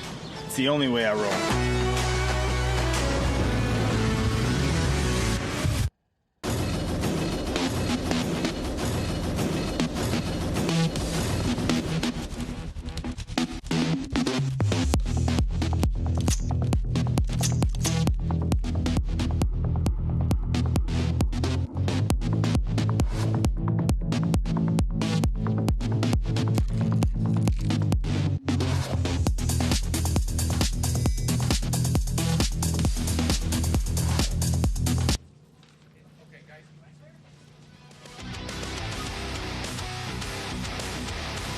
We welcome you back to the final moments here of the 2025 season. We're going to talk to our podium finishers, we believe, in just a little bit. What a round 8 of the Rocky Mountain ATV MC NGPC series presented by FMF with a live stream presented by Honda. It has been. I'm Jack Rapella from Racing Jack YouTube, and it's been an absolute pleasure to be here with the expertise of Mark Tilley from the Dirt Bike Magazine outlet. Mark playing hurt with us this weekend. Had an unfortunate get off yesterday, but Mark, great to have you sitting here next to me, and what a race we were able to witness moments ago. Yeah, it's definitely lots of stuff going on. Ibuprofen is definitely my friend right about now.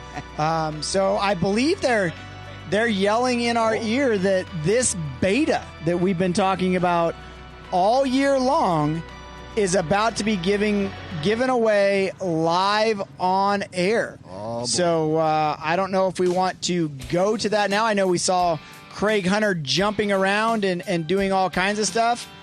And we saw the Chris Johnson come by and ask where he's going to be doing these interviews, but that's going to be at the podium. So right now we're going to go to the podium, I believe, to see this beautiful beta being given away.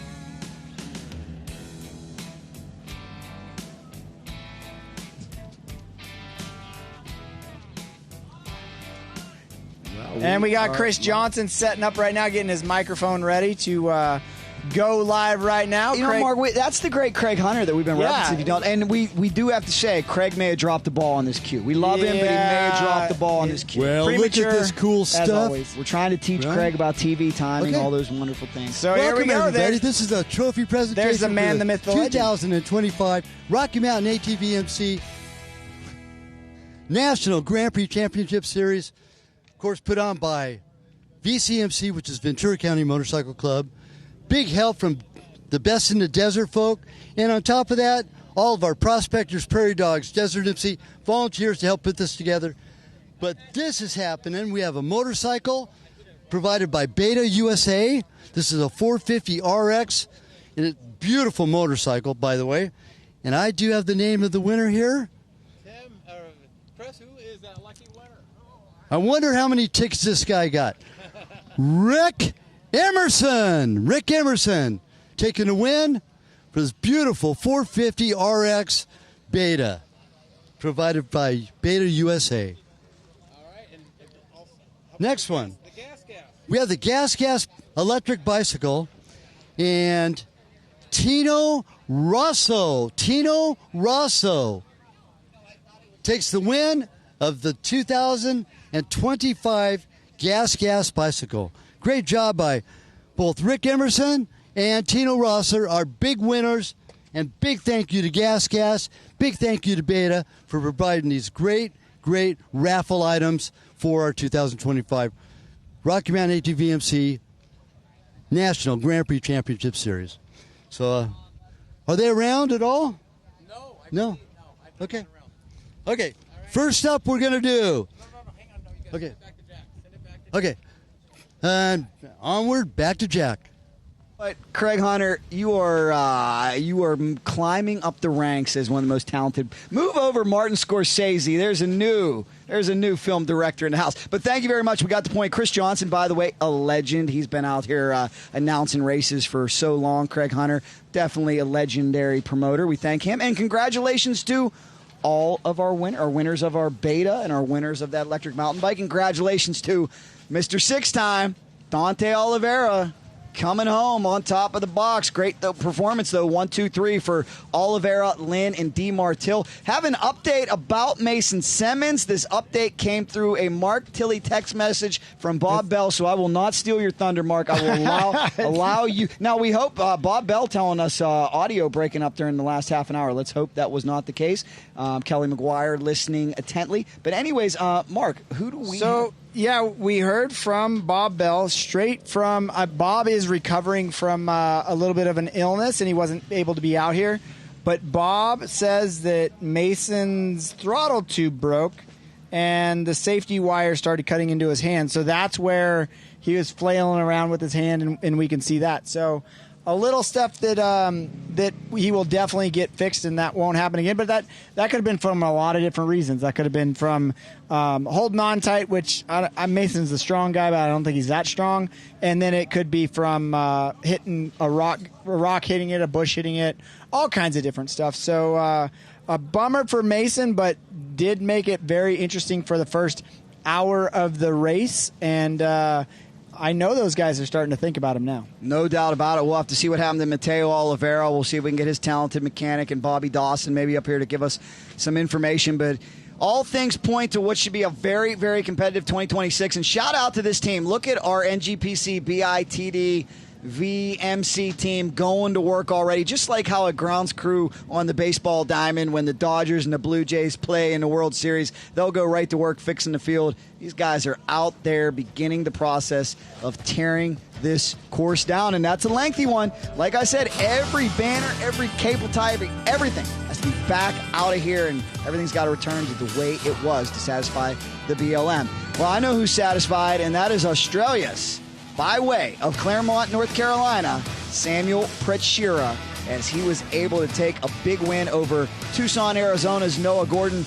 Cole Zeller coming through in the number 3 spot. Great season for him. He's done so much out there. Followed closely by Cody Simpson. Look at Dustin Davis on the rise. Top 5 performance for him. Ryder Partridge with a great outing. Zachary Curling, number 7 spot. Cowboy Colton at number 8. And from what I understand, I'm crossing my fingers and my toes, Mark, because from what I understand, as I drag this cue out even further, the great Craig Hunter says we are ready at the podium. Let's send it down to the legendary voice of Chris Johnson. Take it away, Chris. Afternoon. Here's our 250 Pro Championship, the top 3 here for our last round of 2025. With me right now, Cole Zeller, the number 39. Cole, great ride today. Tell us about it, man. I got off to a good start. I put myself in a good position and just kind of made some sloppy mistakes on the first lap and got pushed back a little bit. And then, man, the roost hurts pretty bad here. So it looks like you had a really good start, though. Yeah, my start was good. Me and Noah were 1-2. And, yeah, I wish I would have made some quicker moves and not fallen back as much as I did. But, yeah, it was a good start to the race. Nicely job on your 3rd place. Thank anybody real quick? Yeah, I'd like to thank my beautiful girlfriend Kylie and my dad and Ryan and Cameron, Carissa, and Husqvarna, Nitro Moose, Rhino Power, Pro Taper, Hunt Racing, Precision Concepts. Wish Bob was here to see this, but Bob has had my bike dialed all year, and my mechanic and everyone else. Yeah, I'm happy to be coming away from here safe, but this track is clearly a weakness of mine that we need to work on. And but yeah, happy with 3rd in the championship and to be healthy to finish off the season. Nicely done. Cole Zeller, 3rd for the day. Coming on over here, Noah Gordon. Wow, what a great race, man. How you doing? Doing pretty good. Ripped the whole shot finally and led for quite a bit and then just reeled it in for 2nd. How far down before they started passing you? I got past in the pit area, so just past halfway. Anyway, you've grown a couple feet since the last time I seen you, so congratulations on your 2nd place. You want to thank everybody? Yeah, I want to thank everybody from the RPM team, Mike, Sherry, everybody that came out to help. The Moose, Precision Concepts, got all the boys dialed, so if you need some suspension, Precision Concepts. Just everybody that supports the team, thank you. Right. Congratulations. Second on box, Noah Gordon. Coming over here, had a chance to talk to him at the line. Sam Pritchard, congratulations, top win. You've had a really good year, haven't you? Yeah, it's been a good year, and I'm stoked to finally get my first GP win. It's been about a year since I've been on the podium. I mean, Mason's not up here, but it is what it is, so I'll take a win any day I can get it. But, I'm pretty pumped. What kind of start did you get? Terrible. Got a pretty bad start and just wasn't aggressive enough. I knew I had the speed. I just couldn't make the passes happen, so I pit boss Bob. We threw a sneaky pit in and then got into the lead from that pit and then made another one just to make sure I could finish the race out. So 2 pits and, no, it was good. We got it sorted and, I just want to have a massive shout-out to the whole Three Bros Husqvarna crew and Hatch Racing. Those guys, they do a lot. Precision Concepts, those guys, Bob, Ryan, everyone, they do so much for me, and Robbie Bell and Golden Tie, FMF, Trolley Designs, AME Grips. I can't do it without all these guys, and it's been an exciting year, and looking forward to next year.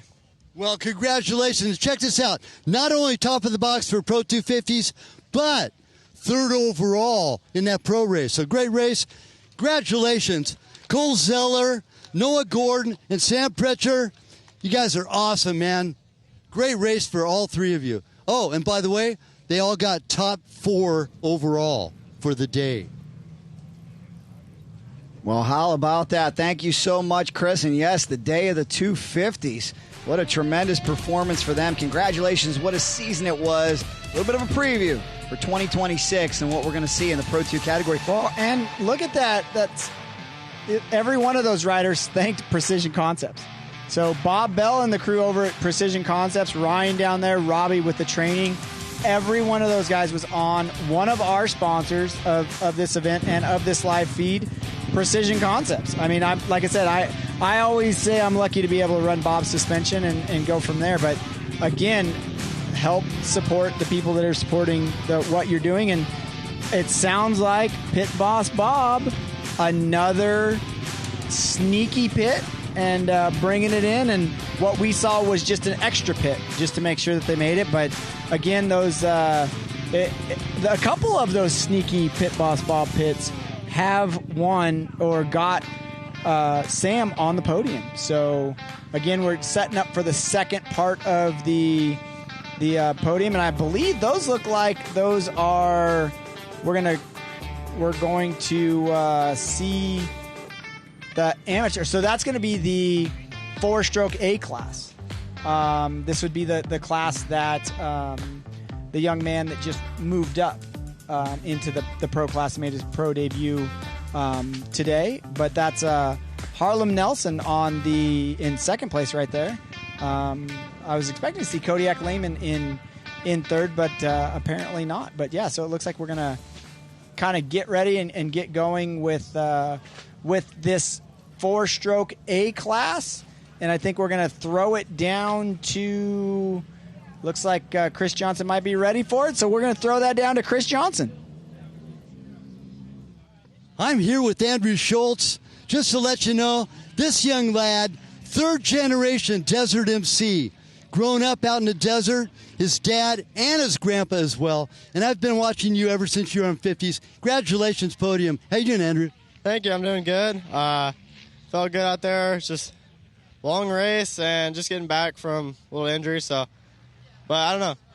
Happy I'm just healthy, and yeah, it was a good time. I'm pumped for my buddy Racer and Harlem also. Always great seeing you. What kind of start did you get? I don't even remember. I think like 3rd or something. So. Well, still kept it with 3rd. Anyway, congratulations. You want to thank everybody? Thank you. Yeah, I'd like to thank my mom and dad, Husqvarna, City Service Paving, Pro Circuit, Rick's Custom Shutters, IMS, DID, Flow Vision, Guts, my sister for coming out, my buddy Brendan for helping, and yeah, everyone helps me get up here. Just thank you so much. Nicely done. Check this out. Andrew Schultz, now coming over to 3rd place. Harlem Nilsson. Harlem, tell us about the race, man. It was good. I had a lot of fun. Track was fast. The boys were ripping. I had a pretty good start. I was actually pretty happy with my start. Usually starts aren't my suit, but yeah, I had fun. Just gave it everything I had for the whole hour and a half, and just happy to stay healthy and make it to the checkered. You have anything at the very end? At the very end, I had to give it to Racer Dude. He had it. Your boy just got tired, and I had to back it down a little bit. I was getting sketchy out there, but I had a whole lot of fun. Definitely looking forward to doing it again next year. Well, nicely done. Second on the box here in the 25, 4-stroke. I'm sorry. Coming over here, David Fry. David, tell us about it, man. It was good. I mean, not the best start. I was in like 6th, but I got in the lead quick, tried to sprint away. Pumped up pretty bad, but we came around, got a little blister, so it was pretty gnarly. But top spot, we're happy with it. We're ready for the pro class next year. Who would you like to thank, man? I'd like to thank TBT, Tuner, Purvines Racing, my dad, whole pit crew, Flex Handlebars, IMS, Achirby's, Rad, and my uncle, and that's about it. This is our 4-stroke A podium. Andrew Schultz, Harlem Nelson, and Racer Fry. Congratulations, all three of you guys. Awesome job. Sending on back to Jack in the booth. Thank you very much, and yes, great job. Hard-fought podium finishes by all these great competitors today, and I can't wait to hear from our 450s here in a little bit. Well, and David says the winner of that, the young man on the KX250, says that he's going pro. How about that? Next year, he will be in the pro class. So, not sure what test rider Harlem Nelson is going to do, but nice to see that big Dirt Bike Magazine iron-on and Alpine Star gear on the podium. Another young man with a Precision Concepts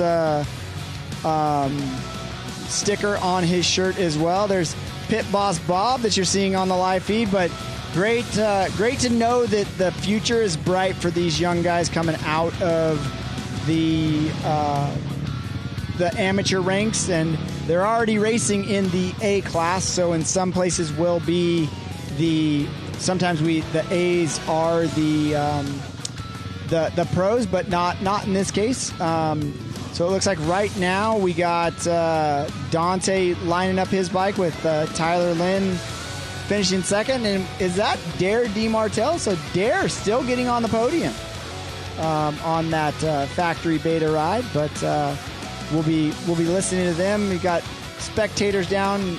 Nice look at downtown Laughlin and here we are, the top finishers in the pro class.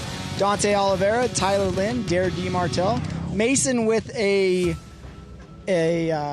snafu with his throttle tube. And we just got word that he is going to be on an RPM KTM next year and for the next 2 years. No doubt about it. He will be on an RPM KTM. Individual stepping in right now saying, hey, I locked him up. And check out what's on the screen right now, Mark. That's your hotel where you're going back to. I love it, man. One of my favorite spots out there, the Aquarius. Love Laughlin. Right next to the Edgewater. Right next to the Edgewater. It is a beautiful place to be. We'll see everybody getting ready for the big Packers-Steelers game tonight. And I believe that's a Home Depot on the other side of the river. True. That's true. Wedged. There is a river wedged in between those hotels and that Home Depot. Now, I'm a Steelers fan, but in Aquarius, there could be some Packers fans in there. You know what? There was definitely some Packer fans in there last night. Well, ladies and gentlemen, we got three very talented riders atop the podium right now. I think we're ready to send it down. Let's kick it down to the one, the only, Chris Johnson. Thank you, Jack and Mark. I'm here with our 450 pros, the fastest guys on the planet, right here with us. Coming in third place today, man, Dare DeMartel, what a great race. How you doing, man? Tell us about it. I wouldn't call that a great race. That was more survival for me. I didn't really like the track at all. That was really difficult for me. It was really, really high speed and dangerous. I just did what I could and wanted to ride smart. I have a championship race next weekend, so I just wanted to make sure I kept it on two wheels. But no, shout out to Dante and Tyler. They rode awesome, and yeah, all the 450 guys and 250 guys rode well. That was a survival out there. This was a really dangerous and a really fast-paced track, and I was just happy to make it out safe and sound. Well, you know, Derek came from a motocross background and jumped on board a handful of years ago to try the off-road. Totally different animal when you get to a track like this. Yeah, and you'll ask all these off-road guys, too. This is totally different than what we're used to, too. You know, this is extremely fast. You know, we're hitting 90 miles an hour over braking bumps coming in. It's dusty. And it makes the racing not as good when it's that fast. It's hard to get up next to people in battle when you're going 90 miles an hour. The roost hurts. And so, yeah, I was just happy to make it through this last round safe and sound, and got to give it up to the whole NGPC crew for putting together this whole series. It was an awesome, great series, and, yeah, just happy to be safe and sound after this round. You've done good this entire series, and congratulations, and even a third place today under your background. It's a good job. Thank you, everybody. Yeah, for sure. Got to thank my dad. You know, we went through this whole the NGPC series with no failure, so hats off to him. That's awesome. And just the whole Beta USA Liqui team, FMF, Bridgestone Tires, Mika Metals, my suspension guy Bryce, my manager Carlin, manager Bryson, my girlfriend Bryn, all my family and friends back at home watching. It's just it's been an awesome series, and I'm happy to keep it consistent with my results, and another second overall in the series. So I'm happy. I'm just gonna come back next year grinding and yeah, ready to put it down. Good showman. Hey, second place in the country. Yeah. Congratulations. Good job, Derek DeMartell. Coming over here. The Baja 400 champion, and now he comes across second place here today. Tyler Land, tell us about it, man. Yeah, obviously a pretty good race for me with a second. Just Dante was pinning it. You know, he's hard to beat, and obviously it shows with him being a six-time champ. But no, I felt good. Had a good day today. Just rode my heart out. Tried my hardest, and here we are. You keep Dante within view? Tried to. Well, still a great effort, man. Second fastest in the country, that's for sure right now. You want to thank everybody? Yeah, obviously the Lord and Savior Jesus Christ, Mark, the mechanics, my family, my wife, the whole Monster Energy SLR team, Showa, Dunlop, Fly, Alpine Star, Heatwave, IMS, ODI, C Concepts, Pro Circuit, and just everyone else behind us. Thank you. It takes a village to get to these races, let alone on the box. So thank you guys. Real quick, your desert background help you out today? Definitely. Yep, definitely. Great job, Tyler. Second on the box. Come on over to this guy. And I haven't had an opportunity to say this in a while, but hey, Dante Fire is real. Yeah. Anyway, congratulations, Dante. Man, you've been tearing it up the last couple of years and haven't really seen you. Well, I saw you last year at the World Vet. You made podium at the World Vet, by the way. But tell us, it was a two-stroke national. That's right. No, they have a 25 plus though. Oh, two-stroke. Yeah, it's a two-stroke. Mine. World Vet, two-stroke, all the same thing. All the same thing. Anyway, tell us about your race, man. Yeah, wild race. Got off to a poor start. Just got a little too excited, grabbed a handful, and flamed out the bike. And put the hammer down. The roost hurt super bad out there, and just gnarly track to race. It was high speeds, chatter was unreal, tank swapping, and I put my head down. I tucked in behind these guys, and at points I'm just looking at the ground trying to dodge the roost, and it was gnarly. I clicked one off, clicked another off, and then Mason Simmons had a nice gap on us. So I put the hammer down. I had some spots where I was quicker, and reeled him in, I think probably the 40-minute mark just before we pitted, and got into the lead. He ended up having some mishaps, and I took over and put the hammer down, got a little gap, and put her in cruise control. And until the last 3-4 laps, Tyler Lynn started charging, and I had to wick it back up. But yeah, brutal track. Any close calls? more than I can count. There was countless times just trying to pull tear-offs and tank swapping. That back fence line landing in the G outs, everything. Wild track, but got the dub, and 10 years ago, did you think you'd be up here 6 times in a row? I sure as hell wanted to. I don't know what I was thinking 10 years ago, but always was the goal to come out here and win. Great job. Always good seeing you, man. Congratulations. Want to thank everybody? Thank you. Yeah, the whole FMF Red Bull KTM team, my mechanic Bobby D, my trainer Jared, he made it out here. My lady, the whole crew, Travis came out, twisted some clickers for us, got me comfortable on the bike, and yeah, everybody else, thank you. Thank you very much. All three of you. Hey, these are the 3 fastest off-roaders in the country. So congratulations to our 450 pros. Jared D. Martel, Tyler Lynn, and Dante Fire.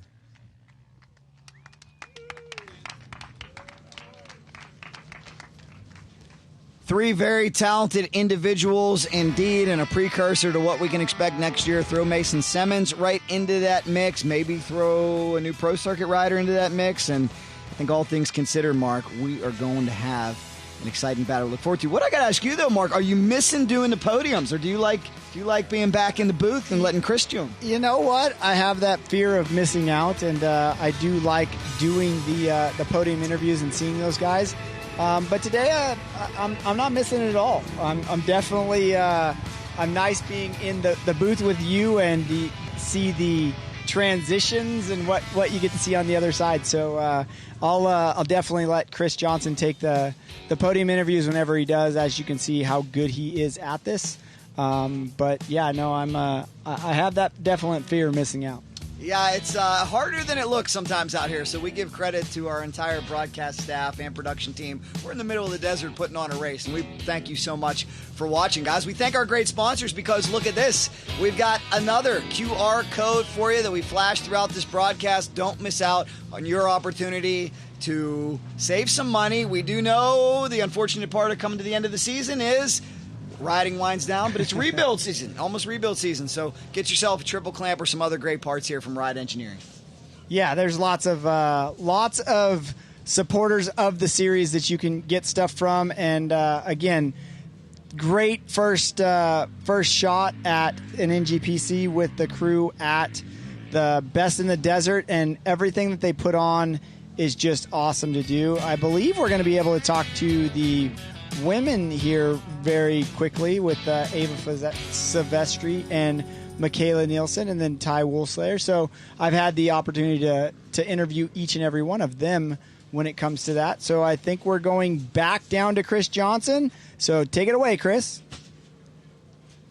Thank you, Jack and Mark. I'm here with 3 of the fastest women in the country with us right now here at this 2025 Rocky Mountain ATV-MC National Grand Prix Championship Series. Ty Woolslayer coming in 3rd today. Ty, honey, tell us about it. It was brutal, and I don't know, I had a pretty good race. I didn't have like the best start, and then I passed into 3rd and kind of just held 3rd after that and just tried not to die. Well, and you didn't die. You're up here on the podium at at least 3rd place, right? Yeah, for sure. It was pretty gnar, so I'm glad to be up here. Well, who'd you like to thank, hon? My mom and my dad and my boyfriend for driving me to all these races all year long. I couldn't have done it without him. Reflex Racing, Fast Company, Acherbys, Economy Floors, Precision Concepts, Nitro Moose, X Brands, FMF, and everyone else that stands behind me. Ty, great seeing. Congratulations on your 3rd place. Best of luck next year, okay? Thanks. Okay, coming on over here to this young lady. Of course, I've known all 3 of these since they were all on mini bikes, so it's kind of crazy. KK, Michaela Nielsen, 2nd place, but you win the championship again. Congratulations. Yeah, thank you. It was a good season and a pretty eventful year, and wanted to end it off strong, but just had a little mishap with breaking my hand. And yeah, this track was probably nothing I could ask for with a broken hand. It was just a sufferfest. So put her basically in limp mode, and yeah, just try to finish. But you did finish, and you did get the championship, and that was your goal. But people don't realize she didn't break her hand racing. You did it where? Yeah, I don't have a really cool story, but I broke it playing water polo. Water polo? You wouldn't think. Anyway, still, congratulations. Championship again, 2nd year in a row. You want to thank everybody? Yeah, I'd like to thank Lord Jesus Christ and my mom, my dad, my boyfriend Parker, and the whole SLR Honda crew, because they put in as much work as I did this whole year, and we really accomplished a lot of things, and I wouldn't ask for a better team. So, yeah, I'd just like to thank them and all the work they put in, and everyone, all of our sponsors on this team. Congratulations, KK. 2nd place on Podium, still good, but the championship as well. Good job. Thank you. Okay, come on over here to this young lady. I haven't seen her for a while. Ava Silvestri. Wow. What a great race. Top of the podium. How did you hold on to this thing? Honestly, not sure. There wasn't much holding on to motorcycles today, to be honest, but yeah, I was pretty happy to see that checkered flag. I was a little bummed when I came in and saw that it was a white flag because I for sure thought it was the last lap, but yeah, no, the track was brutal today, and yeah, like I said, the lack of hanging on was for sure a thing. Well, you got a great start too, though, right? Yeah, definitely. The start helped in the actual sense of, being able to set a little bit of a pace myself. But, yeah, I kind of honestly didn't know where Michaela was at with her hand. I'm obviously assumed that it still wasn't great because you don't really get surgery and then it just pops back. But honestly, shout out to her. That's no one... most dudes wouldn't do that. So, yeah, honestly, shout out to her. Stoked for her to get the championship, work through and all that. But, yeah, no, it was a good day. Please thank everybody that helped you because you wouldn't be up here without the help. Of course, my parents, Gas 395 Motorsports, Trilly Designs, FMF, Dunlop Motion Pro, Blood Lubricants, Dirt Tricks, my trainer Jared, and everybody else. Thank you. Nicely done. Winner of the Women's Pro Class, Ava Silvestri. Coming in third place, Ty Woolslayer. Second place, being that of KK. And with that, being back to Jack and Mark. Thank you so much, CJ, and congratulations to all of our ladies who competed this year. Congratulations to Moto KK for toughing it out, and congratulations to Ava Silvestri. Back-to-back wins for the 454. She's got to be happy with that. Yeah, no, it was definitely, and she's happy because I saw a smile out of Ava. Good to see Ava smile. Good job. Yeah, it's definitely a good thing, and all three of those ladies elevating the women's off-road and everything. So it's a nice thing to see, and all the sponsors that are helping them out as well. Yes, indeed. What a great day it has been, and look out for that young lady in 2026. We're going to get her healthy, and I got a funny feeling the pro motocross field out there, the WMX ladies, might have a tough customer to tangle with. Exactly.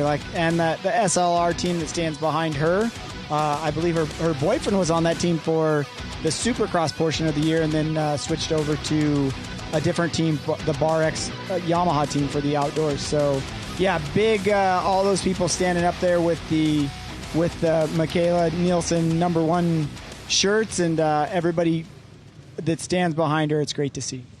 Super cool. What great racing we witnessed. There we go. There's a flash to the #1. She's proud. She's happy. Moto KK getting it done. What an impressive year it is. Look, they've all got the Nielsen shirts on. And rightfully so. Oh, ladies and gentlemen, is the 22 of the Swifty, Trevor Hunter. You know the great song, If You Love Taylor Swift. I don't know about you, but I'm feeling 22. Everything will be all right as long as I stay with you.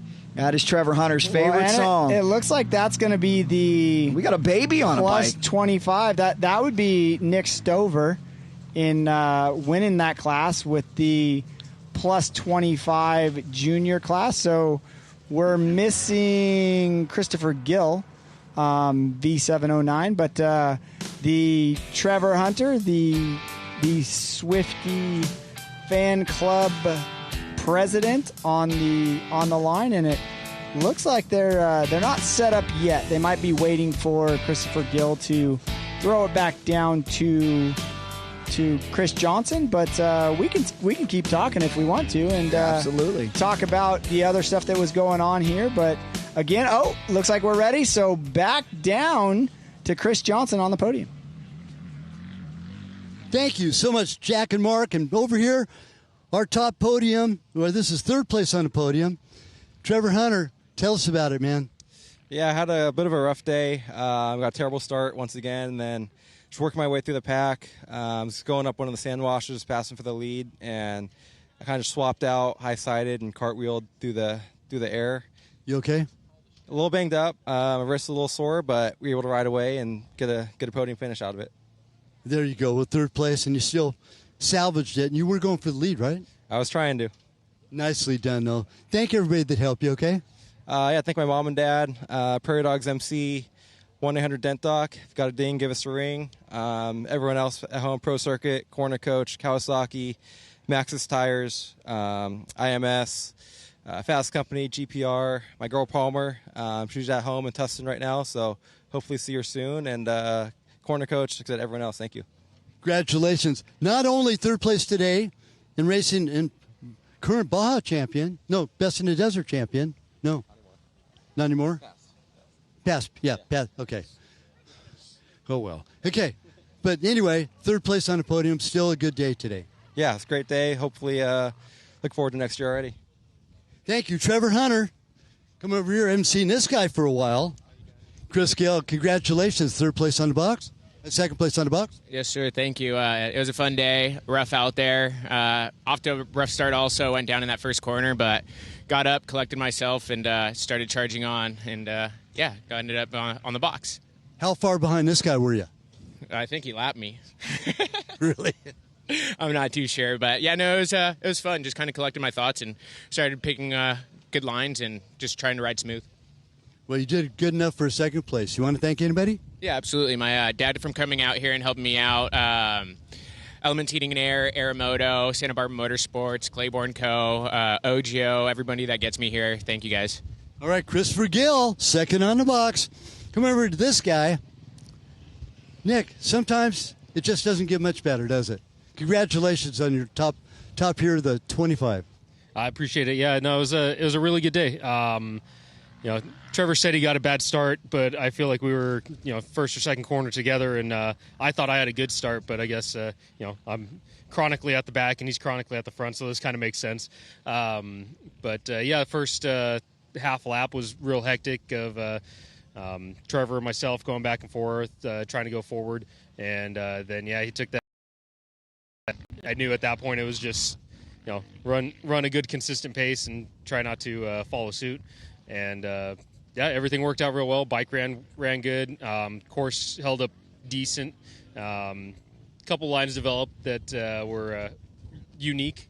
It was a really good day, and happy with the weekend. Did you get a chance to see Trevor stumble? Oh yeah. No, I watched it happen, and I yelled, "Are you okay?" And I didn't hear him say anything, but he gave me a thumbs up, I think. It could have just been him picking up his hand to catch himself, but it was good enough for me. It looked like he was moving, and so carried on with the race, and I'm glad he's okay. Congratulations. Always great seeing you up here, man. Great seeing you, too. And you want to thank everybody. Absolutely. My wife for putting up with me and putting up with all the wind in the desert and all that fun stuff.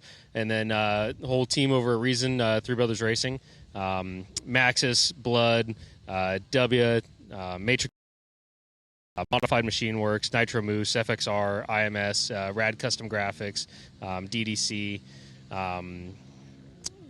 Factory Connection, and everybody in the pits that helps us out. Well, let's give these guys a round of applause. Our 25-plus A's, Trevor Hunter, Christopher Gill, and Nick Stover.